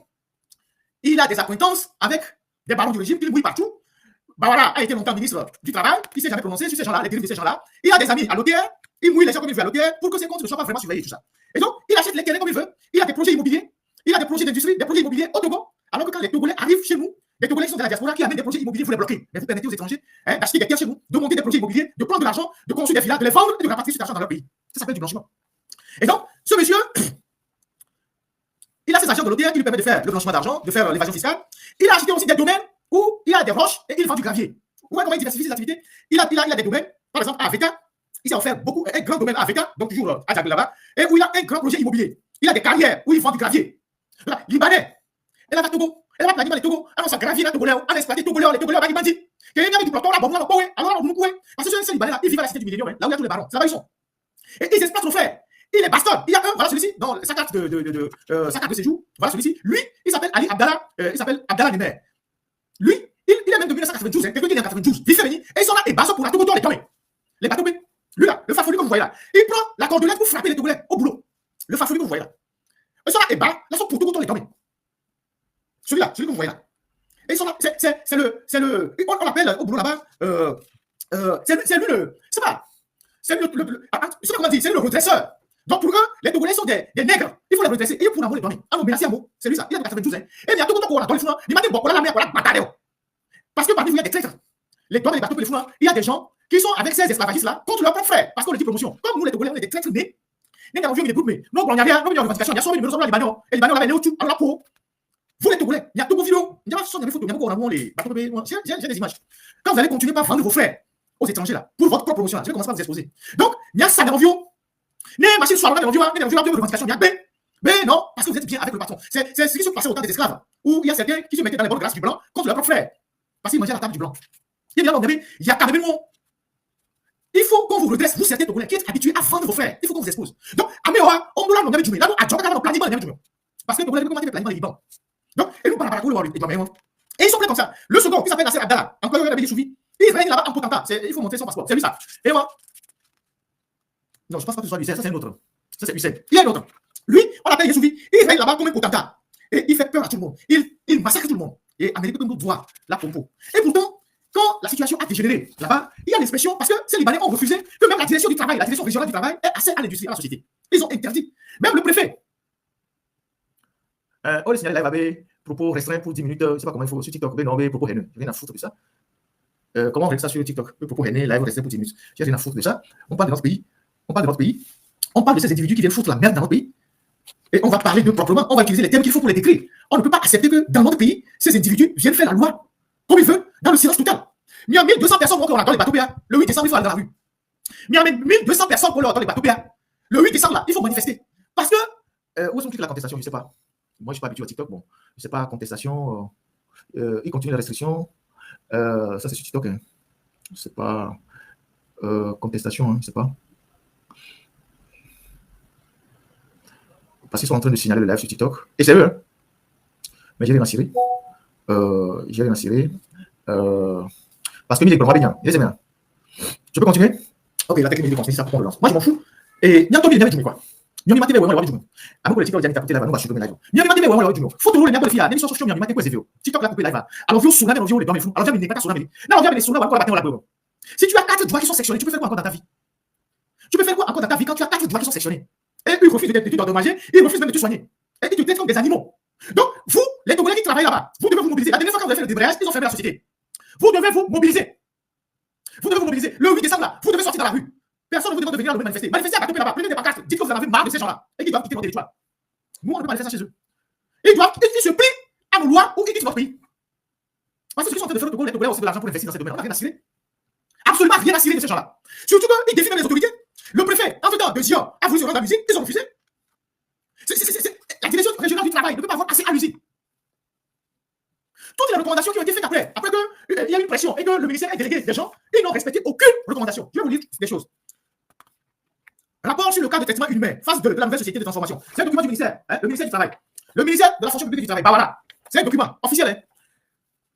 Rapport sur les cas de traitement phase 2 de la nouvelle société de transformation des produits plastiques à Batopé dans la préfecture de Gio, commune Gio 1. Le jeudi 22 septembre, aux environs de 15h, nous avons été saisis par le préfet de Gio à propos des messages qui circulent sur les réseaux sociaux relatifs au mauvais traitement dont fait l'objet des travailleurs de l'usine à Batopé. Et plus précisément, ceux victimes d'accidents de travail. Selon monsieur le préfet, il a été saisi par le ministre d'État, ministre de l'Urbanisme, et nous devons nous retrouver à la préfecture pour effectuer ensemble une visite dans cette usine-là. Après une brève séance d'échange sur la situation de cette société, la délégation ainsi constituée par monsieur le préfet s'est rendue sur les lieux. La délégation était composée de monsieur le préfet, du commandant de la compagnie de la gendarmerie, le commandant de brigade CB de la ville et le directeur régional du travail, accompagné de 2 collaborateurs. 2 agents de la mairie ont rejoint la délégation à l'usine. Après un incident au portail de l'usine, où l'agent de sécurité attendait l'ordre de sa hiérarchie avant de laisser rentrer monsieur le préfet. Vous imaginez? Quand le préfet de Zion et toute sa délégation sont allés à l'usine, l'agent de sécurité, dans un premier temps, a refusé au préfet de rentrer dans l'usine. Il attendait l'ordre de ses patrons d'abord avant d'ouvrir le portail au préfet de sa délégation. Il y avait du meilleur, mais on le remonte. Mais c'est bien, c'est un rapport officiel. Hein. Je peux donner ça qui veut lire ce rapport. Donc, ainsi, après un incident au portail de l'usine où l'agent de sécurité attendait l'ordre de sa hiérarchie avant de laisser monsieur le préfet et sa délégation entrer dans l'usine. Nous avons été reçus par le chef d'usine et son staff. Les échanges ont porté sur les derniers cas d'accidents de travail et les conditions dans lesquelles les victimes ont été prises en charge, le versement de leur allocation des capacités temporaires et leur reprise de travail après consolidation de leurs blessures. Dans son intervention, le chef d'usine déclare que la société avait pris en charge toutes les ordonnances médicales et payé aux victimes les jours non travaillés pour cause d'accident, ce qui est faux. Il a également ajouté que 2 victimes ont affirmé ne plus vouloir travailler à la société. Cependant, pour régler définitivement les problèmes posés, il a été convenu d'une rencontre à la préfecture le mardi 26 septembre 2023 avec la direction de la société, tous les travailleurs victimes. Daté, la délégation conduite par monsieur le préfet ainsi que d'autres structures a invité telles que la CNSS et la direction régionale du commerce. C'est sur ces échanges que la délégation a quitté l'usine autour de 18h15 après une brève visite des postes de travail et les accidents ont eu lieu. Rencontre à la préfecture de Zion. Cette rencontre s'est tenue le 26 septembre 2023 dans le bureau du monsieur le préfet. Débutée à 9h50, elle a pour objet d'écouter les victimes d'accidents de travail afin de formuler les recommandations à l'endroit de la direction de la société pour une amélioration des conditions générales de travail de cette société. À cet effet, les participants ont écouté 4 accidentés victimes de travail. Il s'agit respectivement de monsieur Patoma et Sosimna. Manœuvre au magasin. Il s'est fracturé la cheville gauche suite à l'éboulement des sacs de matières premières mal entreposées le 26 septembre 2022. Monsieur Ayasu Komla, machiniste, dont un doigt a été sectionné par une machine à la section sachet le 20 septembre 2023. Monsieur Nonglo Bruno, machiniste, il a perdu 3 doigts de sa main droite lors du recyclage des déchets plastiques à la section de sachet le 28 juin 2023. Madame Monkola Nadej, machiniste, qui s'est vu sectionner 4 doigts, une femme, de sa main gauche à la section machine le 6 juin 2023. Ces 4 victimes ont respectivement raconté les circonstances de leur accident à la prise en charge médicale dont elles ont fait l'objet et le paiement de leur allocation d'incapacité temporaire, salaire et jour de travail pour cause d'accident. Il ressort de leur audition que la prise en charge médicale de M. Patoma et son n'a pas été adéquate. En effet, le refus de l'employeur, donc le monsieur là, d'honorer la facture pour format de l'hôpital de Thiviers, a contraint la famille de M. Patoma et son a fait recours au service de tradithérapeute à Palimé, dont les frais de soins ont été remboursés plus tard par l'employeur à la victime. En dépit de ce traitement, la victime se plaint toujours des douleurs à la cheville concernant ses allocations d'incapacité temporaire qui ne sont toujours pas payées. Donc, vous avez toutes les informations qui sont dans ce rapport. Selon les informations fournies par le représentant de la Caisse nationale de sécurité sociale, 700 travailleurs sont déclarés par le cabinet Tonio Consulting, entreprise qui fournit le personnel à la NSTP. Il a également ajouté que les accidents de travail se sont produits il y a environ 1 an. L'employeur a toujours la possibilité de les déclarer à la Caisse nationale dans un délai de 2 ans. Donc, si vous lisez tout ce rapport-là, tous ces gens-là, toutes les recommandations qui ont été faites par les experts qui sont allés dans l'usine n'ont jamais été respectées par ces gens-là qui sont sur notre territoire. Voilà les recommandations. Observation. 1. L'entreprise n'est pas déclarée à la direction régionale du travail et des lois maritimes. Donc, cette entreprise-là, qui est à Bateau, n'est même pas déclarée à la direction régionale du travail et des lois maritimes à Thiéviers là-bas. Deuxième recommandation. Le cabinet CTC n'est pas doté de l'agrément du ministère en charge du travail fixant les conditions et modalités de mise en œuvre d'un travail intérimaire. Parce que les gens que l'entreprise envoie là-bas, c'est les intérimaires. 3. Les travailleurs étrangers, donc ces gens-là, ne disposent pas d'autorisation d'embauche ni de contrat visé par le directeur général du travail, conformément aux lois et au code du travail de notre pays. 4. La société ne dispose pas de délégués de personnel. Ceci est contraire au code du travail. 5. Le règlement intérieur de la société est surchargé et n'a pas de suivi de procédure. Inexistence de contrat de travail écrit. La société ne délivre pas de bulletin de paye. Vous imaginez? La société ne délivre pas de bulletin de paye. Chaque travailleur, la société dispose d'un registre employeur mal entretenu et non mis à jour, ce qui est contraire aux dispositions du code du travail. Tous les travailleurs de la société ne sont pas déclarés à la Caisse nationale de sécurité, ce qui n'est pas conforme aux dispositions de l'article 3 du code de sécurité et celle de l'article 2010 du code du travail. Non déclaration des accidentés à la Caisse nationale de sécurité. Inexistence d'une assurance maladie pour les travailleurs, ce qui est contraire aux dispositions. Les soins de tradithérapeute prodigués à certaines victimes ne sont pas adaptés. Les à Mélan Ordon, les actions carrément. Les accidents, on l'a ployé. Et Ami Bomé, vous avez soigné. On a ployé condio, on a ployé Ami Bomé, on a soigné. L'usine ne dispose pas de sécurité santé, ne dispose pas de comité de sécurité et de santé au travail. L'usine ne dispose pas de service de sécurité et de santé au travail, médecin de travail, rien du tout. Infirmier de travail, il n'y en a pas. Il n'y a pas de visite médicale, d'embauche, ni de visite médicale périodique à ces travailleurs. Les travailleurs ne disposent pas d'équipement de protection individuelle, notamment les tenues de travail, les chaussures de sécurité, les masques anti-bruit, les gants et les casques. Pas de vestiaire, ceci viole les dispositions. Au niveau des cabinets d'aisance, donc les toilettes, il est constaté que les toilettes sont dégueulasses et il n'y a pas de distinction de toilettes entre les hommes et les femmes. La circulation intérieure de la société n'est pas non plus organisée. Absence d'enseigne. La carte unique de créateur d'entreprise est expirée. La carte import-export est inexistante. Le certificat de production de plastique biodégradable est inexistant. Agrément de la production de plastique inexistant. Affichage et publicité obligatoire des prix est inexistant. Absence de facture normalisée OTR. Fraude fiscale aléa. Absence de facture normalisée OTR. Ça n'existe pas. Inexistence de documents commerciaux. Inexistence de certificat de conformité environnementale. Difficulté d'accès à l'usine aux autorités compétentes. Je l'ai dit tout à l'heure. Le préfet, même pour avoir accès à l'usine, a eu des difficultés. Inexistence d'un plan de sécurité en cas de problème. Problème de restauration des travailleurs à l'usine. Tout ça, je l'ai. Si quelqu'un veut les avoir, je peux vous les donner. Voilà dans quelles conditions nos frères ils travaillent dans cette usine-là à Batopé. Et ces gens-là, ils achètent à tour de bras des terres chez nous, que ce soit dans le Sion, à Batopé, à Déticopé, Ticolocondi, à Djablé. Ils achètent des terres à Africa pour des projets. Alors que la loi réglemente l'achat des terres à tous ceux qui sont des expatriés. Mais eux, ils passent pas les agréments de usine là, de leur société même qui n'existe pas pour acheter des terres et exproprier les paysans. Moi, je vais passer mon temps ici à bavarder. C'est vous, hein? C'est vous le réagissez pas, c'est pas problème. Ah, mais même quand il y a accepté, il y a des gens qui ont on l'a fait du on va bien quand on va on va tous gagner les banques avant vous tourner on dit dormir on va du on va faire on va le voir vous prenez il y a des communautés TikTok dans restriction oh ça dit mais et non on va du on va le voir donc bientôt la fin de le à un moment il va nous réduire à esclave les du à vous pouvoir mettre tous les dormir allez pour les vieux les dormir à plutôt aller pour les vieux les dormir du vivre on dit avec 92 mais allez sans pas les vieux les dormir à pour nous les dormir non il faut les renvoyer mais on va respecter tout comme c'est il faut les renvoyer usine on le trouve. Puisque on est là dans tous les toilettes, on met tout impôt, on est là dans tous les toilettes. Donc, il y a 1200 personnes qui ont les bateaux. Samedi, je ne sais pas quel jour, le 8 décembre, la nation sur les bateaux les francs. Pas peut-être pour des raisons politiques, mais marché politique, vous n'êtes pas d'accord quand vous êtes comme ça dans la zone franche. La zone franche est devenue une catastrophe pour le Togo. C'est devenu une zone de non-droit, d'exploitation, d'évasion fiscale, de blanchiment d'argent. C'est ce que la zone franche est devenue au Togo. Tous ceux qui veulent se livrer au blanchiment d'argent, à la fraude fiscale et douanière, ils vont en zone franche. C'est ce que la zone franche est devenue au Togo. Il faut même fermer cette parenthèse de la zone franche, ça vous a rien apporté. Et du coup, se développer à la dernière, on zone franche. Mais se développe. Je vais ouvrir le dossier de la zone franche plus tard. Donc, à mon collègue dans les bateaux, comme dans d'autres sociétés de la zone franche, organisez-vous. Dites non. Sinon, et nous, je suis bon, il y a des gens qui rentrent dans mon inbox, en fait, il faut dire ça, on est triché, tout ça. Je leur dis, c'est à vous de vous organiser. Moi, je ne suis pas, comment dire ça, je ne suis pas un zolo pour régler tous vos problèmes. Moi, la seule chose que je peux faire, c'est d'en parler. Et parfois, je refuse d'en parler si vous ne le faites rien. Pendant des années, Bahara a été ministre du Travail. Qu'est-ce qu'il a fait? Qu'est-ce que Bahara a fait de ce rapport des inspecteurs du travail qu'il lui-même a envoyé? Et du préfet de Sion? Qu'est-ce que Bahara a fait de ces recommandations? Qu'est-ce que Bahara a fait de ces recommandations? Bahara a fait combien d'années au ministère du Travail? Peut-être 6 ans, peut-être 7 ans, peut-être un peu plus. Et en même temps, il est le président du conseil d'administration de la Caisse nationale de sécurité. Qu'est-ce qu'il a fait pour ses compatriotes qui travaillent dans cette société? Quand il y avait des problèmes à Méchamina, Bahara a pris faire cause pour les directeurs de la société contre les Togolais qui étaient licenciés. Qu'est-ce qu'il a fait pendant le temps qu'il a passé au ministère du Travail? Il a fait quoi? Quel est ce manque de patriotisme de certains Togolais? On exploite vos propres frères et vous êtes incapables de les défendre. On esclavagise vos propres frères. Vous êtes incapables de rappeler aux gens ce que la loi dit. Mais vous avez été ministre du Travail pendant des années. Et là, tu es dans les Canadiens. Et là, tu es dans les Bénin. Et là, tu es dans les Côte d'Ivoire. Là. C'est pas possible. C'est pas possible. Voilà. À mes moments, on va mouiller l'ami. Ils viennent vous graisser les pattes. C'est parce qu'ils viennent vous graisser les pattes que vous fermez les yeux sur la manière dont ils réduisent vos frères en esclavage. À mes moments, si nous devons nous organiser pour nous défendre dans votre pays, il faut nous défendre. Déjà, avant que les paumés, arrêtez de leur vendre des terres. Même si c'est pour les sociétés, arrêtez de leur vendre des terres. Je suis allé jusqu'à Kouma Agade, vous savez pas quoi, sur la montagne là-bas. J'avais même pris une photo.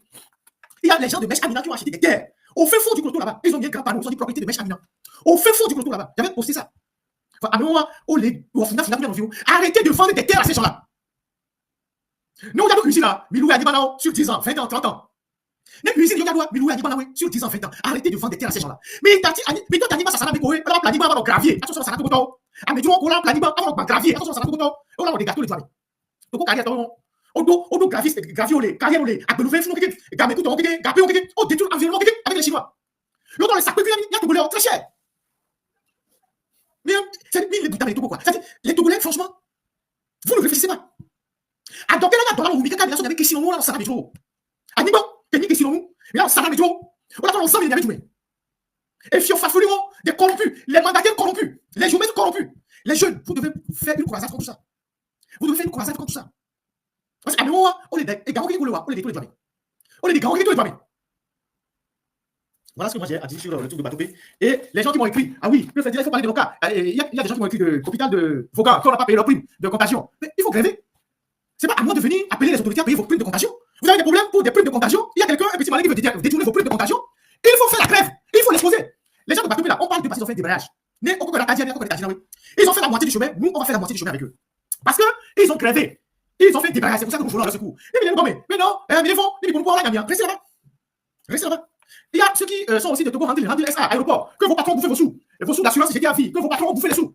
Et que le PCA actuel de Togo, Randil, qui est là-bas, et vous refusez de débloquer vos chèques, elle a bloqué vos chèques.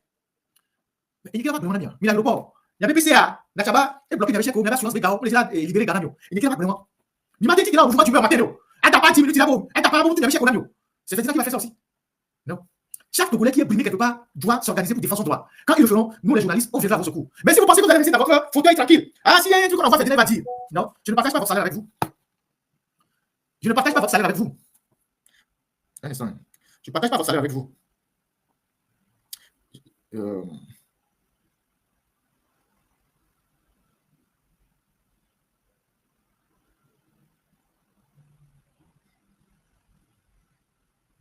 ne partage pas votre salaire avec vous. Donc voilà.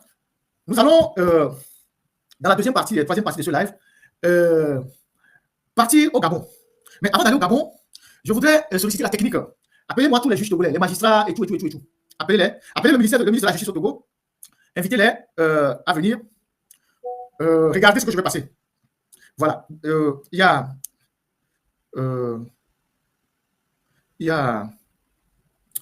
j'avais une information, j'attendais. Je disais tantôt qu'il y a des enquêtes qui sont en cours par rapport à l'OTR. Les gens ne savent pas ce qui va arriver par rapport à l'OTR. Parce que le gouvernement togolais a des problèmes. Ils ont la pression des institutions internationales, la pression des partenaires. Si, dans le premier poste, Fort a dit il faut sécuriser la recette, c'est qu'il y a un gros souci quelque part.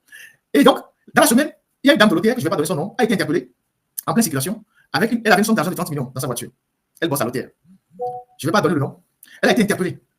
Elle avait 30 millions dans sa voiture. 30 millions dans sa voiture. Où est-ce qu'un agent de l'OTR a trouvé 30 millions, se promène avec 30 millions dans sa voiture? Une femme. 30 millions dans sa voiture. Elle a été arrêtée. Et donc, vous pensez que vous allez voir ce qu'ils vont faire? À mon les OTR, on est inspecteur, on est directeur, on le plaît, et vous, de 28 millions, sont les abrés. Les gens à l'OTR, donc ils sont des acheteurs de l'État. Ils achètent une 4x4 maison pour aller au champ. On s'en les abrés. Vous imaginez? Et nous, c'est les Gabon, hein? Mais c'est pire au Togo. À moi, les OTR, on sort égaux. Sont plévous, maison, sont les yablés. Vous imaginez ce qu'ils ont? S'ils prennent 20, 28 millions, 30 millions pour acheter une voiture 4x4 pour aller au champ, vous imaginez ce qu'ils ont à la maison avant de prendre cet argent pour acheter un véhicule pour aller au champ. Et le champ qu'ils ont là, ce n'est pas que ça apporte quelque chose à la production nationale, hein. C'est des terrains qu'ils ont achetés généralement dans la V, où ils font les week-ends avec des filles, ce sont des fermes de plaisance. Week-end, il y a ça. On va au champ, on va manger la viande de bouche, on achète les meilleurs vins, on prend du cognac avec l'argent public. Après, on a ça. 20 presque 30 millions, ensemble, les mois sont yablés. Ou ambulance, il n'a pas offert une ambulance à son village. Il prend l'argent pour acheter un véhicule neuf pour aller au champ. Le week-end, il va au champ avec. Il en a tellement qu'il y a un des véhicules neufs qui est dédié au champ. Et les renseignements sont dans ce pays. L'ANR est dans ce pays. Le SCRIC est là. Le CETIF est là. Ils ne voient pas l'enrichissement illicite de ces gens-là. Mais c'est les petits entrepreneurs là qui se débrouillent. C'est eux. On ferme la société. On les poursuit. On les étouffe. Donc, je vais revenir sur le cas de la dame qui a été interpellée. J'ai son nom, mais je ne vais pas dire ça tout à l'heure. Je vais revenir sur son cas. Il y a des transitaires qui sont aussi arrêtés. Les transitaires qui sont dans les fraudes là. Vous allez voir ce que vous arrivez. Sauf qu'il peut. Et les gagner dans les prochains jours. Donc, tu vas dire là, il faut jouer le con. Il faut jouer l'arrogant. C'est pas ce que t'attends. Avant de poursuivre au Gabon, je voudrais qu'on aille, c'est pas que j'ai dit d'appeler les juges, les magistrats, tout ça. Je vais leur montrer quelque chose. Et eux-mêmes, ils vont tirer leurs propres conclusions. On va en Côte d'Ivoire. En Côte d'Ivoire, il a été construit ces derniers jours un tribunal de première instance dans la commune d'Abobo. Abobo, c'est l'une des communes les plus pauvres d'Abidjan. Mais le président Ouattara, dans le cadre de la modernisation des infrastructures de la justice, est en train de construire des tribunaux partout. Et donc, il y a un complexe qui a été construit à Abobo. Et je voudrais qu'on regarde ça ensemble, la technique. C'est une vidéo pour les droits d'auteur. Le tribunal de Abobo, dans une commune d'Abidjan. Abobo. C'est une commune de Abobo. La commune d'Abobo, Abidjan. Vous allez voir ce qu'on appelle palais de justice. Palais de justice. Avec toutes les commodités. Même le Togo, tout le Togo n'a pas ça. C'est dans une commune en Côte d'Ivoire. Donc, vous les juges qui sont au Togo, vous les procureurs, vous les ministres de la justice qui arrêtez les gens, qui les jettent en prison, mais qui travaillent dans les conditions les plus incertaines, sales. Ça, c'est le tribunal de première instance à Bobo. Ça, c'est l'entrée, ça. Il y a un portique de sécurité. Tu passes ici, tout est passé au scanner avant de rentrer. C'est l'entrée, ça. C'est l'entrée du tribunal de première instance. Il y a des rampes qui sont faites pour les personnes handicapées. Voilà. Les personnes à mobilité réduite plutôt. Pas handicapées, mobilité réduite. Il y a des rampes.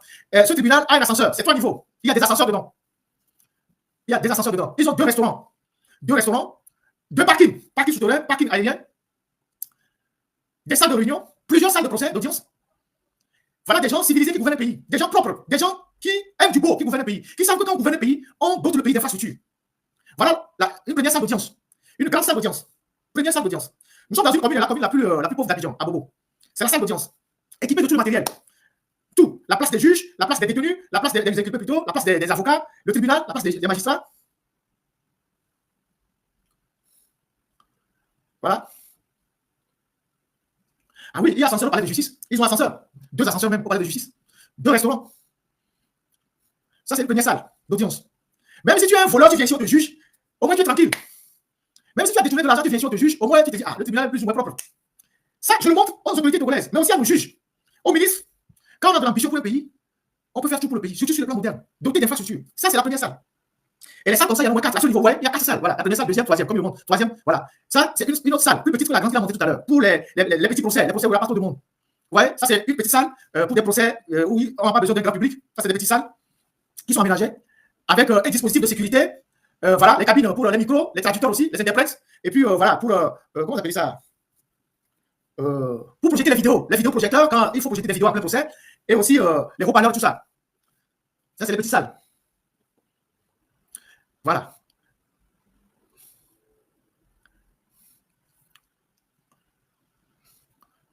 Après, on va aller au Gabon. Voilà. Là, il est monté.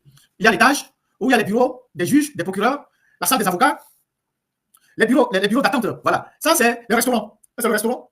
C'est l'un des restaurants. Il y a 2 restaurants au palais de justice. Ça, c'est l'un des restaurants au palais de justice. L'un des restaurants au palais de justice. Au palais de justice, l'un des restaurants.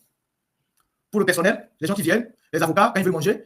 Nous, nos juges, là, ils vont manger dehors. Ma maman, il semble que c'est 1000 francs qu'ils mangent par jour. Quand il est au tribunal, on lui apporte veillé et tout ça. C'est 1000 francs seulement. Il dépasse jamais 1000 francs. Voilà la cuisine. Voilà, les femmes qui sont à la cuisine qui préparent pour le restaurant. Ma maman, c'est 1000 francs. Il semble qu'il ne dépasse pas 1000 francs. C'est 1000 francs seulement son tarif. Il achète, je ne sais pas quoi. Il achète même pas un coca, il n'a même pas 5 coca. C'est 1000 francs. Ça aussi, faire son argent. Voilà la cuisine qui sert les 2 restaurants.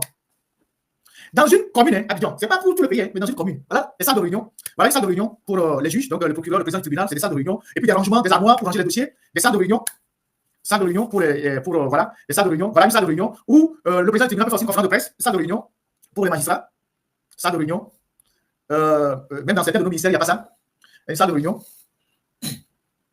Voilà. Il y a des archives dans ce tribunal. Il y a une infirmerie. Il y a tout. Si tu viens ici, c'est que tu passes toute la journée, tu ne me sens pas. Il y a une bibliothèque. Il y a des toilettes. Au tribunal de Lomé, il n'y a pas de toilettes. Ça, c'est la salle des justiciables. Quand vous venez au tribunal, vous attendez, salle d'attente. Ça, c'est la salle d'attente au tribunal d'Abobo. Il y a plusieurs salles comme ça. Au tribunal de Lomé, il n'y a pas de toilettes publiques. Hein. Il n'y a pas de toilettes. S'il y en a, c'est dégueulasse. Il n'y a pas de toilettes. Voilà le bâtiment, tout le bâtiment, le complexe. Et ça, j'ai voulu montrer ça à nous les Togolais. Pour dire que quand vous voyez l'état de nos tribunaux, quand vous voyez l'état de nos palais de justice, là où nos juges travaillent, là où les gens s'enrichissent, là où on va condamner les gens, vous imaginez les années de retard qu'on a pris. Vous imaginez comment nos dirigeants n'ont pas de goût, ils n'ont pas de vision. Ils ne savent même pas dans quelle direction ils vont. Ouais, c'est la commune la plus pauvre d'Abidjan. Vous voyez les routes, c'est la commune la plus pauvre. Mais regardez le palais qu'on a mis là-bas. Le palais de justice qu'on a mis là-bas. Quand vous voyez l'environnement, vous savez que c'est la commune la plus pauvre d'Abidjan. C'est à Bobo. Vous voyez le palais qu'on a mis là-bas. Et vous comparez ce palais, même tout le Togo n'a pas ça. C'est dans une commune, Abidjan. Mais vous avez des gens qui viennent vous dire, ah, fort travail. Le palais de justice, regardez le bâtiment. Regardez le palais de justice du Togo. Et il n'y a personne au Togo. Le peu d'argent que l'Union européenne a donné, ça a permis de construire la cour d'appel de Lomé, celle de Kara, et mal construit. Ça, c'est le parking. Maintenant, on vous montre le parking. Le parking du tribunal de justice. Tu arrives dans le parking au sous-sol, tu prends l'ascenseur, tu gardes ta voiture, tu prends la même dans l'ascenseur. Chacun à sa place. Le président du tribunal, les juges, tout ça, chacun à sa place. Ça, c'est dans le sous-sol. Il y a un sous-sol avec ascenseur. Voilà, tu ouvres cette petite porte-là, tu prends l'ascenseur et tu montes dans le bâtiment. C'est le sous-sol, le parking. Ça, c'est le parking souterrain du palais de justice d'Abobo. Et nous, les Togolais, on n'a pas besoin de ça. Nous n'aimons pas du beau. On n'aime pas les choses qui sont bien faites. Vous voyez? Donc, j'ai voulu partager ces images avec vous pour vous montrer qu'ailleurs, les gens bossent. Même si on a des choses à leur reprocher, ils bossent. Alors, nous allons aller au Gabon et je voudrais projeter quelques images du Gabon et interpeller tout ce qu'il faut de l'argent public au Togo. Et nous, comment il est pour les Gabon et qui ça va arriver au Togo. Comme vous le faites ou pas? Aujourd'hui, à la faveur du procès de la famille Ali Bongo, les Bongo, eux, ils ont trouvé un accord avec Oligui, ils sont partis. Mais ce sont les actes civils qu'on a arrêtés. Je vous ai toujours dit ça. Que le jour où ça va chauffer là, Fort lui va partir. Peut-être avec une seule femme. Mais les actes civils là, on va vous arrêter. Les Bongo ont toujours dit ça ne va jamais leur arriver. Mais ça va arriver. Les gens qui régnaient sur le Gabon là, ils se sont dit c'est un règne à vie, que rien ne pouvait leur arriver. Mais aujourd'hui, ils sont en train d'être jugés. Donc au Togo, ça va être parlé. Et comme c'est deux pays identiques, la manière dont tous les chiffres qu'on entend au Gabon, ce sont les mêmes choses qui se passent au Togo. La manière dont les gens déclinent des milliards. J'ai voulu vous passer quelques séquences pour que après vous-même vous allez chercher le déroulé de ce procès là pour voir comment les Africains s'amusent avec l'argent. Comment pendant que les gens meurent dans les villages, les gens n'ont pas d'hôpitaux, les gens n'ont pas de dispensaires, les gens n'ont pas de médicaments, les étudiants n'ont pas de bourse, ils n'ont pas de voiture. Comment les gens s'amusent avec l'argent au sommet de l'État. Il y a le bâtonnier qui est dans ce procès qui a dit quelque chose qui m'a touché. Donc, je voudrais qu'on appelle tous les barons qui ont volé l'argent, les ministres, les directeurs de cabinet, les directeurs de société, les sordiers, tous ces gens-là. Demain là, c'est comme ça qu'on va vous juger. Au Togo, il y aurait un parquet financier. Si tout ce que vous cachez dans l'immobilier, les comptes offshore, vous pensez qu'on ne saura pas, on le saura, puisque les Gabonais, ils ont tout retracé. Au Togo aussi, on va tout retracer. Les salaires que vous avez par rapport à vos biens, on va le savoir. Parce que là au Gabon, on a sorti le bulletin de paye des gens. Les gens qui ont 600 000 et qui ont des avoirs de 2 milliards, 3 milliards sur les comptes, il faut les justifier. Aujourd'hui, vous volez, vous êtes tranquille, vous dites que rien ne vous arrivera. On ne sait jamais. C'est comme ça au Gabon. Les Bongos se sont dit rien ne leur arrivera. Mais un matin, aujourd'hui, les gens qui pleurent au tribunal, il y a le directeur de cabinet d'Ali Bongo, Yangoulou, il pleurait pratiquement. Il disait que oui, les gens ont fait les choses, eux ils sont juste les exécutants, mais ces gens sont partis, c'est eux qui payent aujourd'hui. Monsieur, il était un tout puissant du pouvoir. Quand il tournait comme ça, les gens fuyaient. Le directeur de cabinet adjoint, quand il parlait, tu dois rentrer dans un tout. Un petit garçon de moins de 40 ans, il a 8 milliards sur son compte. Seulement en 4 ans, à la présidence, il a 8 milliards sur son compte. 8 milliards, tout c'est bien. Il a mis dans des montres 1 milliard 400 millions. Il a investi 1 milliard 400 millions dans les montres. Il s'appelle Mohamed Saliou. Il était à la présidence chez Ali Bongo comme directeur de cabinet adjoint. Seulement 4 ans. Il a mis 1 milliard 400 millions dans les montres. Rolex, quoi, Philippe, pourquoi les montres? Au Togo, c'est pareil. Et c'est comme ça qu'on va vous traquer au Togo. C'est comme ça que vous serez traqué au Togo. Tant que votre heure n'a pas sonné, ne dites pas que ça n'arrivera jamais. Les magistrats qui sont en train de juger les gens aujourd'hui, c'est les mêmes magistrats que vous utilisez pour juger les opposants, les journalistes. Mais au Togo, là, comme les magistrats se sont aussi enrichis, on va les traquer aussi. Ceux qui sont restés internes là, c'est eux qui sont dans le parquet financier pour juger les voleurs. Tous vos avoirs seront saisis. Mettez ça dans la tête. Donc, on va suivre ensemble quelques extraits de ce procès-là. Je passe les extraits là à titre pédagogique pour les gens qui sont encore dans le pouvoir. Ils bombent le test, nous sommes puissants. On va voler, c'est parce que rien. Les Tchadiens là, ils sont arrogants. Ils sont très arrogants. Alors qu'on savait ce qu'ils étaient avant d'aller à l'hôtel. Et quand ils sont sortis de l'hôtel, on sait ce qu'ils ont. Et on connaît leur salaire. On connaît leur salaire. Vous allez vomir tout ça. Vous allez restituer tout ça. Comme on est en train de le faire au Gabon, ce n'est pas le procès le plus parfait. C'est vrai que Oligui a trouvé un moyen de faire partir les Bongos, mais il est en train de frapper les autres. Il est en train de frapper les autres. Il est en train de frapper les autres. On va suivre ça ensemble.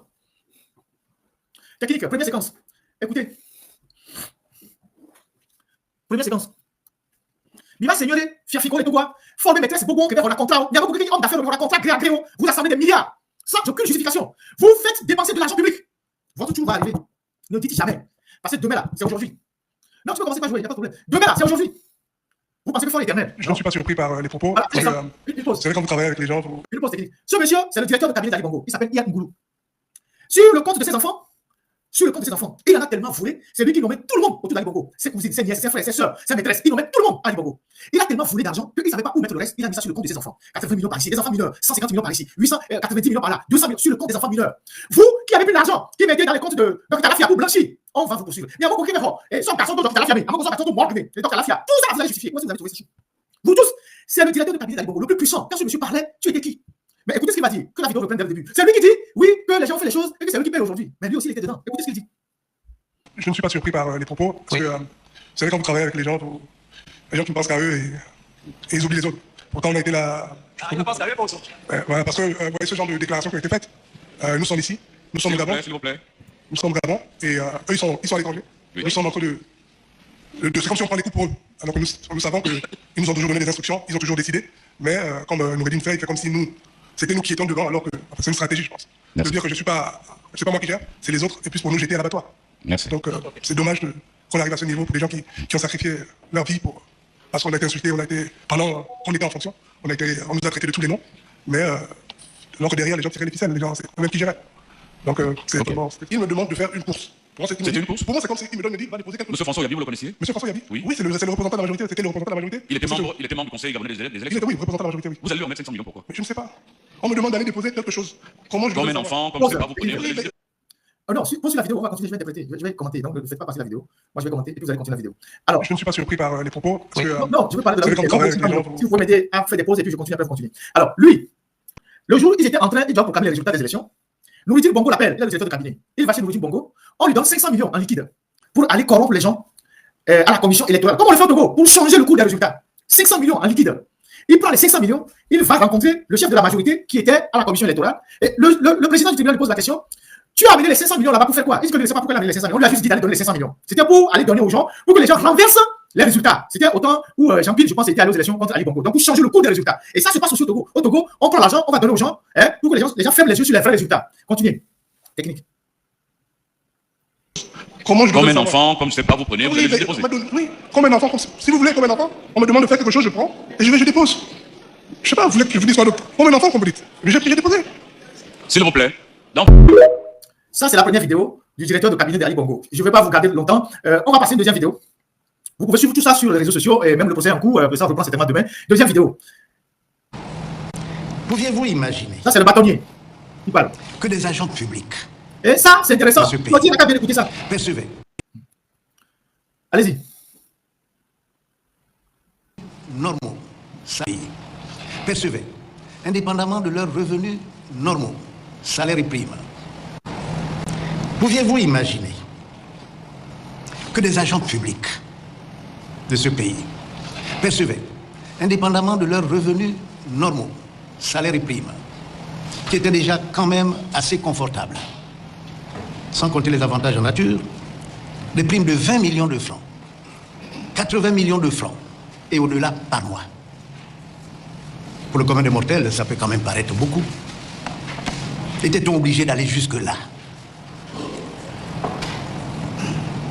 Pouviez-vous imaginer que des agents publics de ce pays percevaient des bonus pétroliers qui pouvaient atteindre pour certains presque un demi-milliard de francs?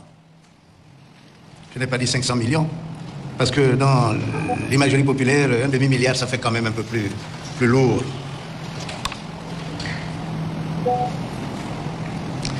Des personnes qui touchaient des primes de 2 milliards de francs. De 2 milliards de francs. Pour quel motif? Parce qu'ils avaient l'amitié du prince. Mais qu'est-ce que l'amitié des hommes peut avoir avec l'argent, peut avoir à voir avec l'argent d'un pays? Des personnes privées qui n'ont jamais travaillé pour l'État, qui travaillaient pour des structures privées et des individus privés qui percevaient des primes de 20 millions de francs par mois, dont l'origine des fonds était le trésor public. Les membres d'un bureau politique, d'un parti politique, les membres d'un bureau d'un parti politique qui percevaient des primes, et pas des primes de 200 000 francs, des primes de 20 millions de francs par mois. Ils avaient déjà eu leur salaire, toutes les indemnités qu'ils percevaient au titre de sénateur nommé, les primes au titre de membre du bureau du Sénat. Ils avaient des véhicules donnés par le Sénat. Vous savez, ce ne sont pas des Suzuki bas de gamme. Des véhicules donnés par le parti, mis à leur disposition par le parti, qui ne sont pas des véhicules de bas de gamme, qui percevaient des primes de 20 millions, voire plus par mois, dont ils savaient pertinemment que ce n'était pas l'argent du parti, puisqu'ils étaient bien placés, pour savoir que toutes les cotisations du parti, fût-il le grand parti de masse, dont on nous a rebattu les oreilles des années durant, n'avaient, malgré la largesse de ses membres, au titre des cotisations, au maximum, qu'une petite centaine de millions de francs par mois. Je suppose que c'était juste pour payer le gardien venus d'un pays étranger. Alors, comment justifier les 20 millions qui venaient? Qui savait que le parti, Monsieur le Président le rappelait tout à l'heure, le parti lui-même recevait au titre du budget qui lui était alloué, mais par qui? Plus de 200 millions par mois, c'est-à-dire plus de 2 milliards 500 millions par an. Et ce même parti leur versait déjà une rémunération. Et donc, voilà la gabegie qui se faisait au nom du parti. Les gens se partageaient l'argent comme s'ils revenaient je sais pas, se partageaient l'argent. Et 20 millions, 80 millions, 100 millions, et chacun venait prendre sa part. Et la même chose se passe au Togo. C'est deux pays identiques. Les mêmes pratiques se passent au Togo. Quand vous ne voyez pas les recettes du port, c'est que ça prend un chemin. Si vous ne voyez pas les recettes de l'aéroport, c'est que les gens se partagent ça. Si vous ne voyez pas les recettes des phosphates, c'est qu'il y a des gens qui se partagent ça. Et ce qui se passe au Gabon doit nous indiquer également ce qui se passe au Togo. Et peut-être dans les proportions plus graves au Togo, parce qu'au Togo, il y a tellement de réseaux qui sont plus nombreux que les réseaux au Gabon. On va écouter d'autres vidéos. J'ai fait quelques séquences pour que vous compreniez ce qui se passe. Et tous ces gens-là, ils vont tout perdre. Ali Bongo, lui, s'en est tiré. Il a trouvé un accord avec Oligui, parce que bon, Oligui lui-même était du système, donc il a évacué. Mais les autres, ils vont payer. La SCI Endo Ipso crédité d'environ 1,7 milliard. Le DAP d'environ 2 milliards. S'il te plaît. Alors, voilà le directeur de cabinet adjoint, Saliou Mohamed, un jeune de moins de 40 ans, qui a accumulé un patrimoine de 8 milliards en 4 ans en étant aux côtés d'Ali Bongo. Il déclare à la banque qu'un jour, Ali Bongo lui a fait cadeau d'une prime de 2 milliards de francs CFA. Après la signature d'un contrat pétrolier, Ali Bongo lui a donné 2 milliards de francs CFA. Et celui-ci, il a acquis des montres jusqu'à 1,4 milliard. Un jeune. Vous voyez ce que les Africains sont capables de faire avec l'argent. Parce que je vous ai dit plusieurs fois qu'une grande partie des problèmes qu'on a en Afrique, d'abord, c'est la corruption. C'est la cupidité. C'est l'enrichissement illicite des dirigeants. Nulle part, que ce soit aux États-Unis, en Europe, vous ne verrez des gens faire ça avec l'argent public. Je parle de l'argent public. Je ne dis pas qu'on ne fait pas des magouilles en Europe, on ne fait pas des magouilles aux États-Unis, ni au Canada, mais vous ne verrez personne faire ça avec l'argent public. Accumuler autant d'argent public. La cupidité sans limite. C'est les Africains qui sont champions dans ça. Et vous imaginez ce que nous pouvons faire en Afrique quand on lutte sérieusement contre la corruption. Et ce garçon, il a une résidence au Maroc, 2 milliards. Il a un compte au Maroc, 2 milliards. Il a une résidence à Dubaï, comme tous les Togolais qui vont placer l'argent à Dubaï. On en parlera plus tard. Écoutez ce qu'il dit par rapport à ses biens. C'est un jeune de moins de 40 ans. La SCI Endo Ipso crédité d'environ 1,7 milliard. Le DAP d'environ 2 milliards. Quant à lui déclaré que comme directeur de cabinet adjoint du président de la République, il avait une rémunération d'1,7 milliard. C'est vrai? 1 million. Sur son compte domicilié, à UGB, et 80 millions de prix mensuels, 100 et 400 millions que le président lui donnait avec le trésor public ainsi que des bonus pétroliers, dont le montant variait entre 200 et 250 millions de francs CFA. Qu'il est propriétaire des locaux commerciaux situés à l'immeuble Les Parasoliers, d'une maison en Franceville, d'une maison à la Pointe-Denis, d'une maison au Cap Santa Clara, 3 maisons à Libreville, 2 appartements à l'immeuble des Arcades et l'immeuble Yves Rocher, 6 chantiers à Akanda, 2 mini-cités de 18 duplex,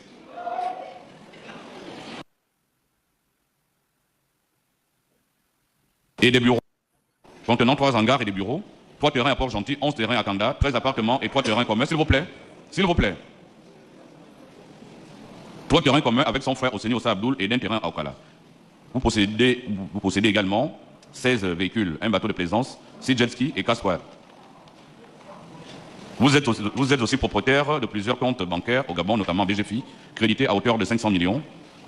À la SCI Ndounou avec un dépôt à terme de 600 millions, à Orabank crédité à hauteur de 200 millions de francs CFA, à UGB crédité à 100 millions, à Ecobank contenant la somme de 100 millions, la SCI Endo Ipso crédité d'environ 1,7 milliard, le DAP d'environ 2 milliards, et à l'étranger, particulièrement au Maroc, avec un compte crédité d'environ 2 milliards.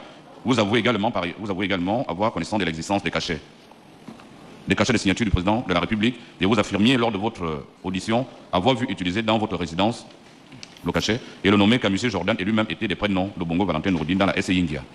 De toutes ces déclarations, lesquelles estimez-vous vraies? Une rémunération nette d'1,7 million versée sur votre compte domicilié à UGB. C'est bien ça, Monsieur le Président. Et 80 millions donc de prix mensuels. C'est bien ça, Monsieur le Président. Donc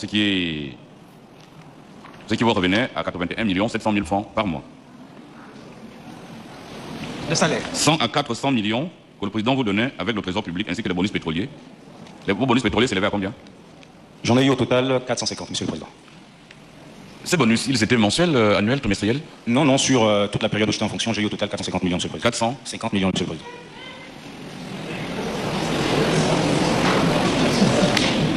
Le mot criminel, même, ça peut dire. Le mot criminel, même, ça peut dire. Ces gens-là, en Afrique, il faut sortir carrément la peine de mort pour des gens comme ça. La dernière vidéo de la réquisition du procureur, je ne sais pas si la technique là, la réquisition du procureur. On regarde tout ce qui précède. Écoutez très bien la réquisition du procureur. Vous allez voir. procureur J'ai dit général. qu'il plaise à votre cour criminelle. Bien vouloir. Condamner M. Noureddine Bongo Valentin et Mme Sylvie Aimé Marie Valentin épouse Bongo à 20 ans de réclusion criminelle et à 100 millions de francs CFA d'amende. Ordonner la restitution des sociétés civiles immobilières Tercera et Blue Rivage à leurs gérants fondateurs respectifs.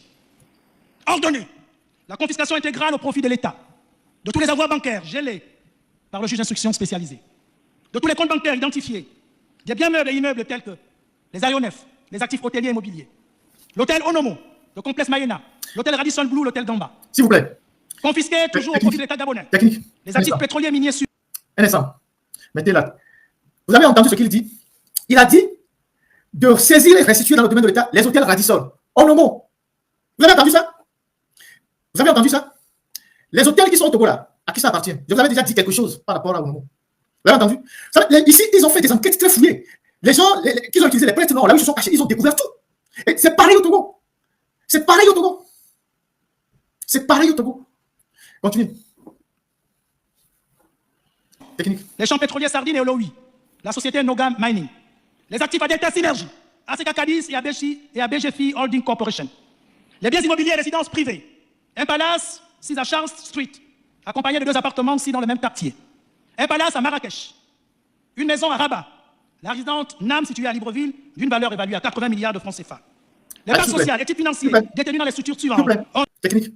Ali Bongo a une résidence à Libreville, à la Sablière, d'une valeur de 80 milliards. Une résidence. 80 milliards. Si vous allez à l'Obed de là-bas, au Togo, vous allez voir la folie que Fond Yassimé fait dans les résidences là-bas. L'argent qu'il dépense. La résidence de Ali Bongo à Londres, l'une de ses résidences, est entretenue à 1 milliard 200 millions. Chaque année. 1 milliard, juste pour l'entretien. 1 milliard 200 millions chaque année. Une des résidences d'Ali Bongo à Londres. Une des résidences. À Londres. Mais, vous voyez, la résidence principale d'Ali Bongo, à Libreville, c'est une valeur de 80 milliards. C'est le président et c'est le procureur général qui le dit. Au Togo, vous en avez pareil, peut-être pas au même prix. Mais les différentes résidences que Fora construit partout au Togo là, donc ils ne dorment dans aucune là. Toutes les résidences là, vous les évaluez, vous allez voir ce que l'argent public au Togo sert à faire. Écoutez le procureur général. Un palace à Marrakech, une maison à Rabat, la résidence NAM située à Libreville, d'une valeur évaluée à 80 milliards de francs CFA. Les parts sociales et titres financiers détenus dans les structures suivantes, hors l'exclusion express indiquée. À l'étranger, vous avez la société Lou Lamaïti, au Royaume-Uni, la société Leptoni Lamaïti, Royaume-Uni, la société M9 Investment, au Royaume-Uni, la société Crystal Spring Management, qui porte la résidence de Londres comme structure de détention, la société Teke, au Royaume-Uni, la société Lewai, au Royaume-Uni, la société Mikasa, au Royaume-Uni, la société Artesia, aux Émirats Arabes Unis, la société Lewai, aux Émirats Arabes Unis, Atelier Valentin Bouvet, société Le Maire Tricofet, cabinet d'architecture Saouti, DS Logistique, société Morgan Mallet, Maison Tyrell, De Salvano Del Béné, Cercle Rouge SA, Agencement Paul Champ, Artesia Holding, Lewai Investissement et toutes les structures assimilées.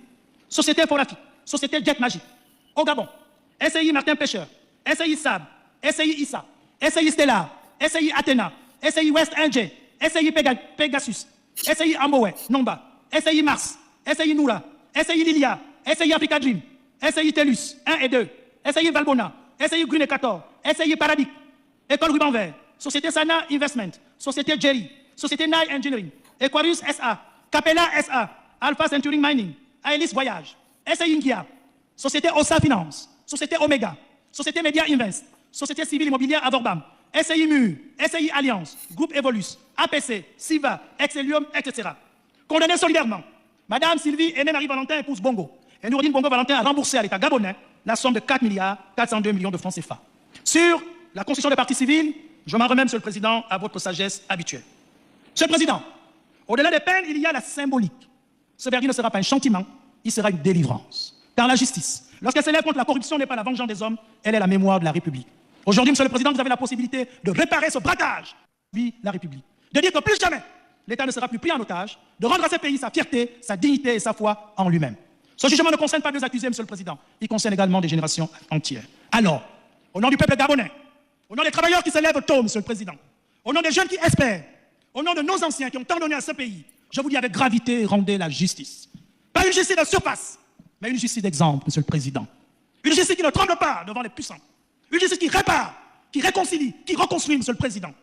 Que la loi s'applique sans haine mais sans faiblesse. Que la République se relève sans orgueil mais sans complaisance. Et que le verdict de ce jour, Monsieur le Président, fasse trembler jusqu'aux fondations de la corruption. Car ce jour, Monsieur le Président, Mesdames et Messieurs de la Cour, ce jour où la justice du Gabon aura frappé à la porte de l'histoire, ce sera celui où, enfin, la République aura retrouvé son âme et son honneur. Je vous remercie, Monsieur le Président. Voilà le procureur général. Il y a d'autres vidéos aussi époustouflantes où on a retrouvé sur des comptes d'Ali Bongo 250 milliards. Et c'est ce qu'ils font de notre République. Et je vous ai dit que tout ce que vous voyez au Togo comme activité, les hôtels, les sociétés qui font des routes, pas mal de choses, c'est les dirigeants qui sont cachés derrière ça. Et quand je le dis, les gens sont pour m'insulter. Et c'est vrai. C'est nos dirigeants qui sont cachés derrière tout ça. Et c'est ce qu'on a trouvé au Bongo, au Gabon, c'est pas fini. Tout ce qu'on a cité là. Et le procureur même dit, etc., parce qu'il en avait marre de les citer toutes. C'est Ali Bongo et sa famille qui sont cachés derrière ça. Ils étaient dans tous les domaines. Les routes, les ports, aéroports, les jets privés, les banques, les pharmacies, ils étaient dans tout. Et c'est la même chose au Togo. C'est la même chose qui se passe au Togo. Et donc, j'ai tenu à passer les séquences de ces vidéos-là à titre pédagogique, parce que je sais que les barons, ils sont sur ce live-là. Je tiens à vous dire, il faut tirer les leçons de ce qui se passe. La cupidité dont vous faites preuve au Togo va finir par vous sombrer d'une manière ou d'une autre. Et vous allez payer, vos enfants vont payer, et vous allez perdre tout. Et absolument tout. Parce que ce que vous voyez au Gabon là, ça va arriver au Togo. Que vous ne le voyez pas. Les juges là, qui sont en train de faire ce procès-là, ce sont les mêmes que vous utilisez aujourd'hui pour condamner les opposants, pour condamner les journalistes, pour condamner tous ceux qui ne sont pas de la même obédience que vous. Ce sont les mêmes juges qui vous jugeront. Ils feront semblant de découvrir ce que vous faites, mais c'est eux qui vous jugeront avec sévérité. Les juges sont comme les soldats. Quand le pouvoir change, on leur donne un fusil, ils tournent le fusil dans la direction qu'on leur donne. Ce sont les mêmes qui vous jugeront. Vous, les directeurs de cabinet, vous, les directeurs de société, vous tous qui prenez des libertés avec l'argent public, qui le blanchissez dans l'immobilier, qui allez acheter des appartements dans les pays étrangers, Dubaï, Italie, Londres, France. Ils font tout le temps à Londres. Il fait quoi? Ils font tout le temps en Italie. Il était récemment à Dubaï. Ils font quoi? C'est qu'ils sont en train de dissimuler tout ce qu'ils ramassent au Togo. Vous imaginez la méchanceté de nos dirigeants? Quelqu'un qui habite une maison de 80 milliards, dans un pays où les gens n'ont pas d'eau potable, les gens n'ont pas d'hôpitaux, les gens n'ont pas d'ambulance, il habite une maison de 80 milliards. Essayez, un temps soit peu, d'évaluer toutes les maisons que Ford a construites au Togo. Les résidences. Je vous ai donné la liste de toutes les résidences de Ford. Qui paye l'entretien? C'est le contribuable. Qui paye l'entretien de toutes les maisons que Ford a construites au Togo? On peut les citer. À Lomé 2, il en a d'abord à la caisse. Il en a deux. À Lomé 2, son père, il en a construit un autre. Il construit un autre à Lomé 2 là-bas qui n'a jamais fini. Qui est presque sur un domaine de plus d'un hectare qui n'a jamais fini. Kakaveli, Agou, il y en a la plage aussi. Agou, Blita, Akara, il y en a plusieurs. Adapao. Qui entretient tout ça? À Défalé. C'est avec quel argent on entretient toutes ces maisons? Qu'on paye le courant, le personnel de maison. C'est avec quel argent on paye tout ça? Et la Vagnon, est-ce mon nom? Avec quel argent on paye l'entretien de toutes ces maisons? Vous trouvez des Togolais pour venir défendre ça? Et demain, tout ça va arriver. C'est pour ça que je passe ces vidéos-là. Vous tous qui êtes dans le pouvoir, tout ce que vous avez vu là, c'est des gens, ils étaient des seigneurs au Gabon, le directeur de cabinet. Le directeur de cabinet a joué. Le directeur des impôts, il était aussi au procès. Ils ont fait un redressement fiscal à quelqu'un de 22 milliards. Le directeur de cabinet a appelé le directeur des impôts pour lui dire de ramener le redressement fiscal à 10 milliards. Et ils ont pris une commission, ils sont partagés. Les gens ont pris 150 millions, 200 millions. Il a cité le nom de tous ceux qui ont pris l'argent. À un moment donné, le directeur des impôts lui-même a commencé par bégayer, comme s'il a perdu la parole. Ces gens-là, c'est perpétuité. Peine de mort minimum, c'est 20 ans. Et c'est ce qui vous attend. Vous tous, les barons du régime, qui volaient l'argent public, qui détournaient l'argent, qui pensaient qu'on ne le sait pas, qui pensaient que les terrains que vous achetez, les maisons que vous achetez, l'immobilier, partout où vous mettez l'argent, on ne le saura pas. On va le savoir. Vous, les juges, qui prenez aussi de l'argent pour investir dans l'immobilier, partout les maisons, on le saura. Et on va comparer vos réalisations à vos salaires. Et vous me direz d'où vient la différence. Et c'est ce qui va se passer au Togo. Donc, chers compatriotes, allez suivre ce procès, allez regarder sur TikTok les extraits de ce procès. C'est un procès époustouflant. La seule leçon à tirer, c'est ce qui se passe là-bas. On n'a pas à juger l'État gabonais. Au moins, il y a des secrets qui sortent. On sait au moins tous ceux qui se cachent derrière toutes les sociétés au Gabon, les hôtels au Gabon, les grandes boîtes qui reçoivent les gros marchés. On sait ceux qui se cachent derrière ça. Je parlais la dernière fois d'un homme d'affaires qui a voulu me faire la leçon. Je lui ai posé la question de savoir qui sont ceux qui se cachent derrière ces sociétés, dont lui est le directeur. Ces sociétés qui reçoivent les marchés. C'est un enfant gâté de la République. Lui, il reçoit tous les marchés. Qui sont ceux qui sont derrière ces sociétés-là? Je me suis posé la question. Je lui ai posé la question. C'est parce qu'on en sait. Mais eux, ils pensent qu'ils font de la dissimulation. On sait ceux qui sont derrière ces sociétés-là. Et demain, chacun aura à répondre de ses actes. Parce que les Africains exagèrent avec l'argent public. Nous, les Africains, on exagère avec l'argent public. La cupidité sans limite. L'argent public. Nous, les Africains, on exagère avec l'argent public. On exagère avec l'argent public. C'est pas possible. Donc, voilà ce que moi j'ai voulu partager avec vous ce soir dans ce live. Je voulais rappeler un certain nombre de principes sur mes lives. Il y a des compatriotes qui viennent faire pendant le live des commentaires à caractère tribaliste. Je vous prie d'arrêter tout ça. Le Togo, c'est un seul pays. Nous sommes tous les mêmes. Je ne souhaite pas que des gens viennent dans mes lives faire des commentaires à caractère tribaliste. Si quelqu'un le fait, on va le bloquer. Parce que le Togo que nous voulons construire, c'est un Togo unique. Tous les Togolais aujourd'hui sont victimes de la dictature. Que ce soit du nord, au sud, au centre, partout aujourd'hui, tous les Togolais sont victimes de la dictature. Donc, ceux qui prennent la liberté de faire des commentaires à caractère tribaliste dans les commentaires, si vous continuez, on va vous bloquer parce que on n'a pas besoin de ça dans mes lives. Mes lives, c'est à caractère pédagogique. C'est pour tout le Togo. Nous sensibilisons tout le Togo et tous les Togolais sont victimes de la dictature. La dictature a fait des victimes dans toutes les maisons au Togo. Donc, on n'est pas là pour jeter l'anathème sur X ou pour Y. On est là pour traquer les bandits. Nous sommes là pour traquer les voyous de la République, les bandits. C'est eux que nous exposons. C'est eux notre problème. Ça n'a aucun lien avec une ethnie, une communauté, rien du tout. Les voleurs se trouvent dans toutes les ethnies. Les assassins sont dans toutes les ethnies. Les violeurs sont dans toutes les ethnies. C'est normal. C'est lié au caractère de l'homme, anthropologiquement, sociologiquement parlant. Donc, il n'y a pas des préjugés qu'on peut attribuer à une seule ethnie ou à une communauté. Donc, il faut sortir de ces débats de bas étage. Donc, voilà ce que je tiens à dire à ceux qui font ces genres de commentaires dans mes lives. Donc, je tiens à vous dire merci. Pour ceux qui veulent suivre la suite de ce procès-là, je prie les Togolais de jouer beaucoup les séquences de ce procès-là pour montrer aux barons du régime qui pensent que rien ne leur arrivera, que c'est ce qui va leur arriver. Il faut que vous diffusez massivement les séquences de ce procès-là. Et en plus, il ne faut pas oublier la mobilisation pour le 8 décembre. Il faut que vous vous mobilisez pour le 8 décembre. Donc, il y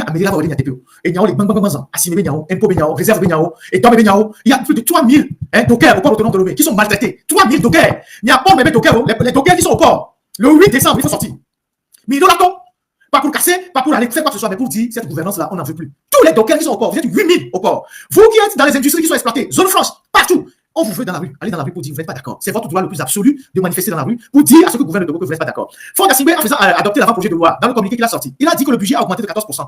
Mais il veut faire croire aux gens que l'augmentation de 14%, c'est pour le bien des Togolais. Non, c'est pour prendre en charge toutes les institutions qu'il a créées, les sénateurs, les gouverneurs. C'est ça la réalité. L'augmentation du budget, c'est pour prendre en charge toutes ces nouvelles institutions qu'il a créées, 14%. Et ça sera assumé par les contribuables comme nous sommes. Déjà qu'il utilise 640 milliards au premier semestre pour payer la dette et les intérêts de la dette. Selon les révélations de SICAF Finance. 642 milliards pour payer la dette et les intérêts de la dette au premier semestre de 2025. Vous imaginez la gravité de la situation. Et donc, quand il vient vous dire, oui, le budget a augmenté de 14%, non, les 14%, c'est pour prendre en charge toutes les institutions budgétivores qu'il a créées. C'est ça la réalité. Nouvelle présidence, il y a un coup. Les nombreux ministres, son gouvernement il est élastique qui n'en finit pas. Chaque jour, on se lève, on nomme un nouveau ministre, un gouvernement élastique. Parce que quand on nomme un nouveau ministre, c'est des dépenses, c'est un cabinet du ministre, c'est des véhicules, c'est des garde-corps, c'est des chauffeurs, c'est des dotations. Donc tout ça, c'est l'État qui paye. Donc c'est les contribuables qui payent. Dans ce gouvernement, on a nommé des ministres délégués, point. Ça veut dire que lui, on lui a juste fait cadeau d'un ministère, il peut bien vivre. Ministre délégué, point. Donc il n'y a même pas une vision de rationaliser les ressources de l'État, de diminuer le train de vie de l'État. On nomme les ministres selon les humeurs. Et on vient vous dire, le budget va augmenter de 14%, les naïfs applaudissent. Les 14%, c'est pour gérer les cabinets du Sénat, du président de la République et de toutes les institutions qu'il a créées. C'est ça la réalité. Donc voilà, allons suivre massivement le procès des Bongo là. Même si Olingi a trouvé un accord pour faire partie des Bongo, au moins les collaborateurs, on va suivre leur procès pour savoir comment ils s'organisaient pour voler le pays.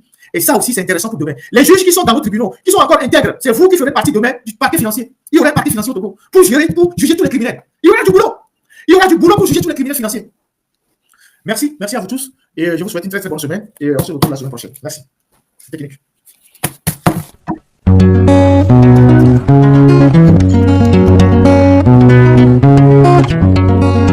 J'irai pas, mon général, j'irai pas malgré tout le respect que prophétie d'Adédié, je pense que beaucoup de gens ont déjà commenté ça. Donc, beaucoup de commentaires sur la prophétie d'Adédié. Mais bon, moi, j'ai plus les choses ont été tellement dites, très bien dites d'ailleurs, que moi, je n'en rajoute pas. Bon, voilà. Et donc, moi, je remercie tous ceux qui sont restés en ligne. On était 5 000 sur TikTok, 15 000 sur YouTube. Et puis, c'est pas au moins, on était, voilà. C'est quand même du monde, 2 000 sur Facebook. Donc, voilà, nous, il faut qu'on avance, quoi, vous voyez. Donc, si on a fait une prophétie pour quelqu'un, lui-même dit qu'il ne veut pas la prophétie, c'est son problème. Donc, moi, je ne veux pas m'étaler sur ça. Donc, je laisse ce sujet à tous ceux qui font les commentaires sur TikTok. Merci infiniment. Allez. J'irai pas, mon général, j'irai pas malgré tout le respect que je vous dois. Non, je ne tirerai pas, oh non, je ne tirerai pas, oh non, par amour pour mon pays. Un jour me levant, je me pose la question, en quoi pourrais-je servir ma nation? Avec fierté, je me suis engagé, et dans les rangs des aberrations me résonnent. Un jour en mission, mon supérieur m'ordonne d'ouvrir le feu sur mes propres compatriotes. En notre mission, c'est protéger la nation. Alors ne faites pas de moi le bourreau que je ne suis pas. Alors j'irai pas, mon général, j'irai pas malgré tout le respect que je vous dois. Non, je ne tirerai pas, oh non, je ne tirerai pas, oh non, par amour pour mon pays.